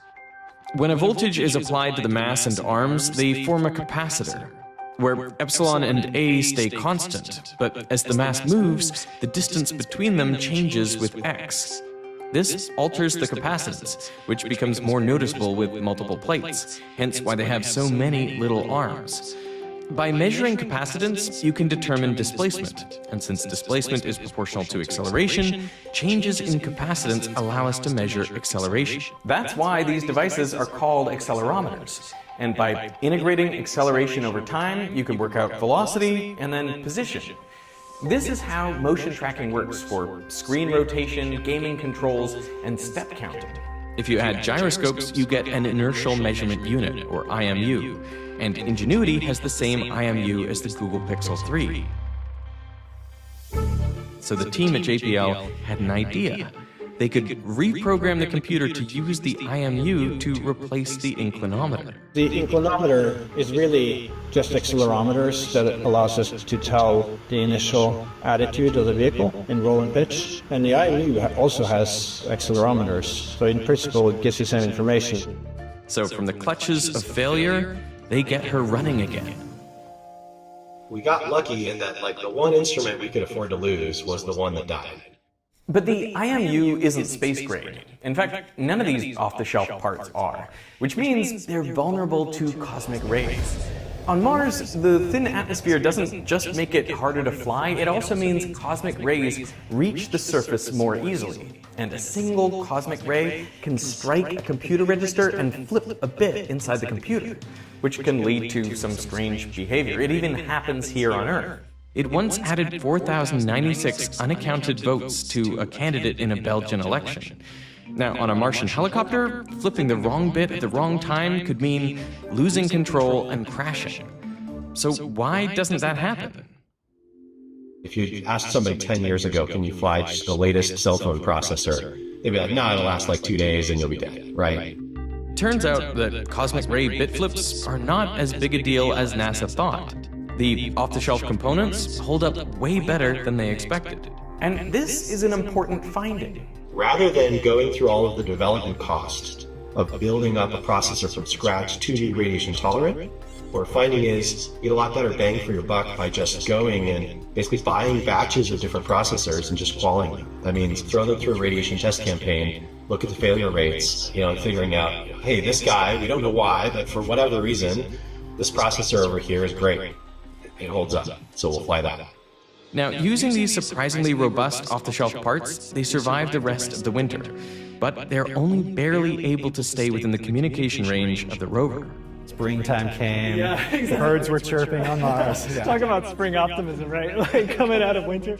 With the increased sunlight, they can now fully recharge and return to their scientific mission. Over the next 41 flights, they image craters Perseverance can't make it to. They capture stunning images of the Martian horizon from above. They conduct daring aerodynamic tests, and they begin to push the limits. They want to fly faster, but the faster they go, the quicker features move across the camera's field of view.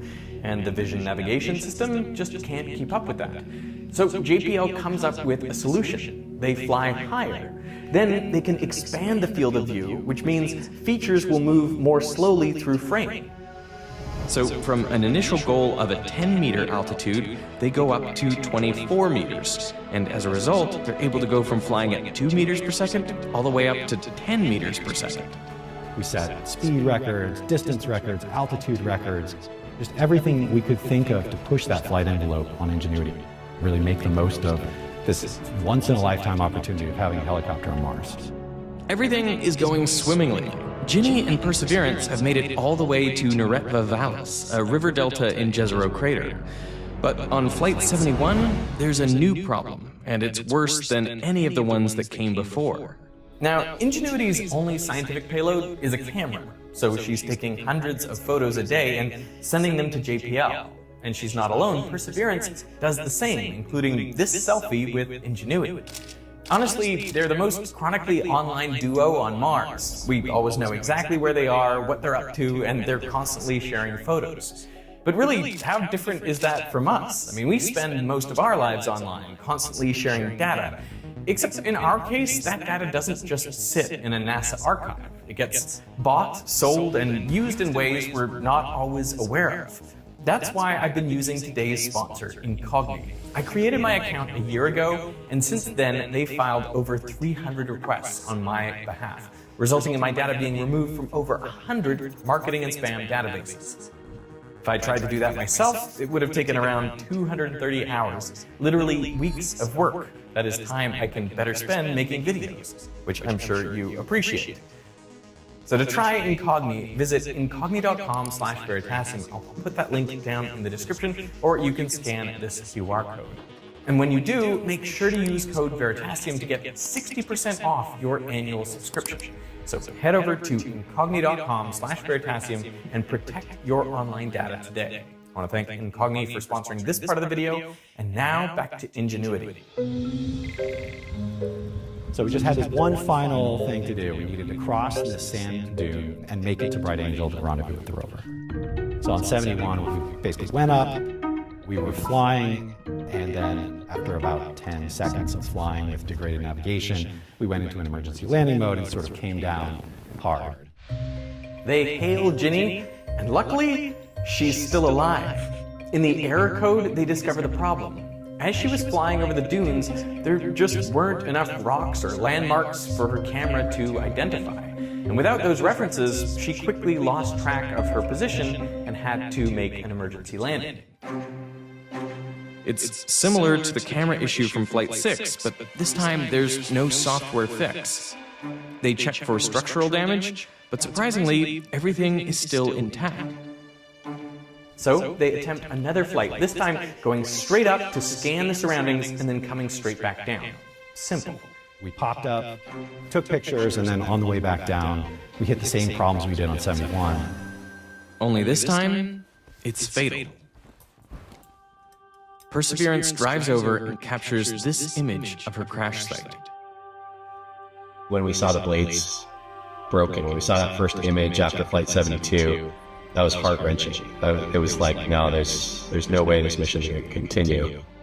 That was very depressing. So why? Because 71 was also a crash landing for the same reasons. It was, the nav system was confused and drove us into the ground. But we came out of that apparently unscathed, and yet on 72, we self-destructed.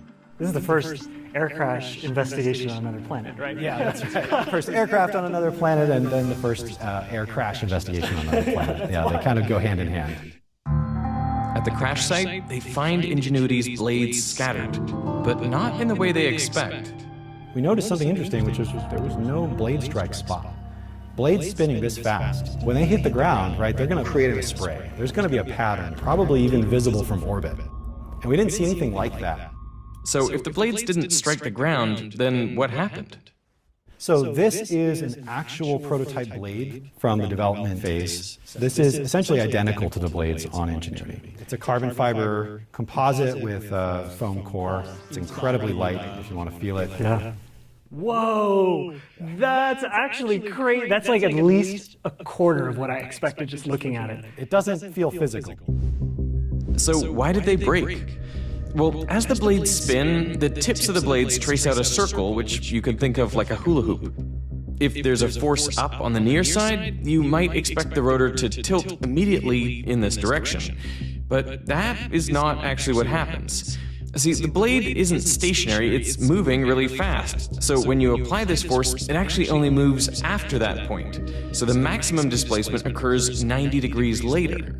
So even though we push up on the near side, the blades tilt up on the right and down on the left. This effect is called precession, and it's the same principle that explains this spinning bike wheel demonstration. Now, Ingenuity has a second set of blades that are moving in the opposite direction, which means that when a force is applied, each set of blades experiences precession in the opposite direction. For the helicopter overall, these torques cancel out. But each individual blade still flexes because of that precession torque. That results in a stress concentration right about here where that final reinforcement tapers off. And so if you had a precession-based failure, you'd expect it to fail right here. And sure enough, that's exactly where you see it in the pictures. You can see sort of this jaggy place where the blade tip just got ripped off. So that is what happened on Flight 72. As Ginny came down hard, she hit a dune at an angle. The force was transmitted up through the body of the helicopter, and this created a precession torque that bent the rotors, and they snapped right where the reinforcement tapers down. This thing came down hard, it didn't destroy the landing gear, it didn't break the avionics, it didn't kill the servos, the swash plates are all fine, they're all intact. It's the rotors. That's the weak link. So that is the first thing they're changing on the next generation of Mars helicopter, which is called Chopper. You had a chance to hold the Ingenuity blade. This is the next gen baby blade. It looks fairly similar with a couple of key differences. They reinforced the blades to withstand the torques caused by hard landings. Now they also have 6 rotors instead of 2, which means Chopper can hold a lot, even carrying a scientific payload of its own. We've developed now a very lightweight radio that can communicate directly to orbit. Whoa. So we're a free bird That's when it huge. comes to exploring That's the huge red planet because now. you were sort of trying to trail Perseverance, right? And now you can go anywhere. Yep, we're our own spacecraft. In this blue box, you can shove about 5 kilograms of science payload and bring it anywhere on the planet on Mars. You can fly 3 kilometers per sol in a matter of minutes. That's really generated a lot of excitement in the science community. So this is a 5th scale model of Chopper. It's really 2 systems. So this is our Chopper platform, right? This is what's going to go on and explore the entire surface of Mars one day. That's the point of the concept. But underneath is a mid-air helicopter delivery platform. See, Mars rovers all need complex sky cranes to land, but a helicopter is different. It just needs a platform to take off from. So the idea is we come down through the atmosphere. We have this jetpack that we need to slow us down, to get us down to a regime that is controllable so that we can take off from that platform midair and land under our own power. For this, it needs rockets. 3, 2, 1.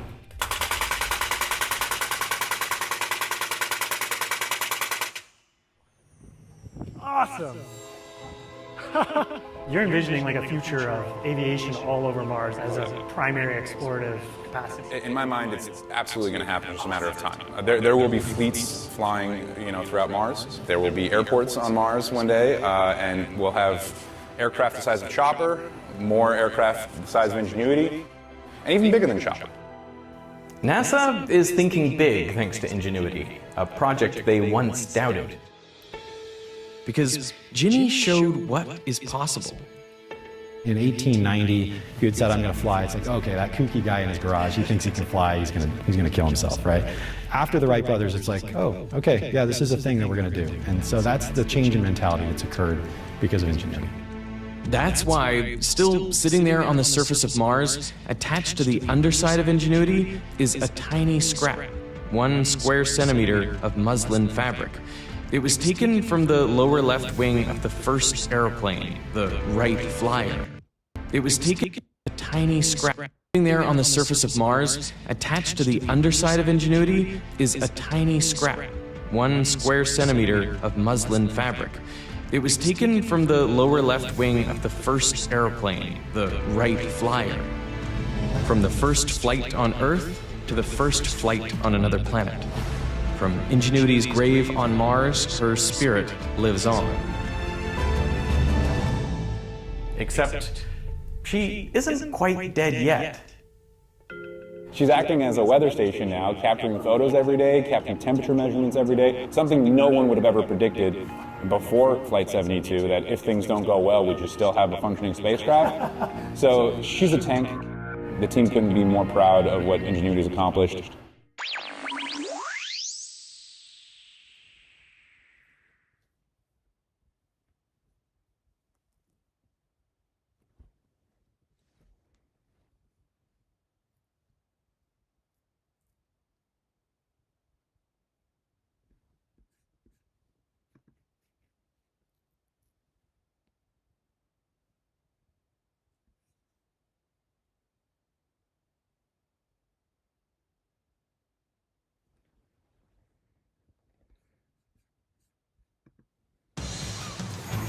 Oh, it's water skiing. Nature-made magnesium, made to care for your... Okay, I need to sleep.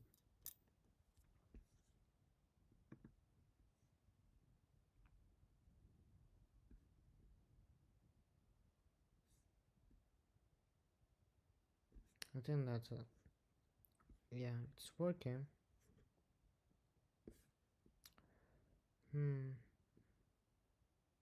Yeah, these are working. The YouTube thing is still not working, so I need to fix that for next time. And I need to make sure that this does not appear. I don't like that this is appearing. I'll probably take out the time too, because it's gonna just get annoying in the future probably. For now, I'll just make, I don't care which platform it is, so yeah, that's all for my feedback for this. It's interesting that I can just stream to any place on Earth just by this. I did create a Starship today, 3D model right there. I want to make a robot, because like we can make already robots, so why can't I make one? It's just a computer, server computer. It needs to have this type of CPU, I guess, not some type of computer type of thing, or that can run instructions, some type of chip that can run instructions. I can start simple, like go front, go back, go right, go left. It could be something like a car, a remote control car.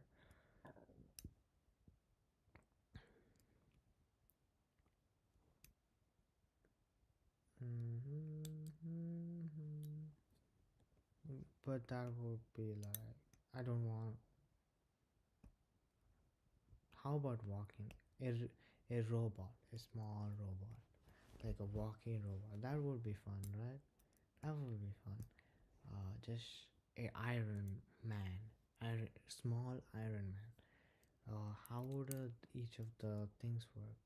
Okay, yeah, that's for another. Not right now.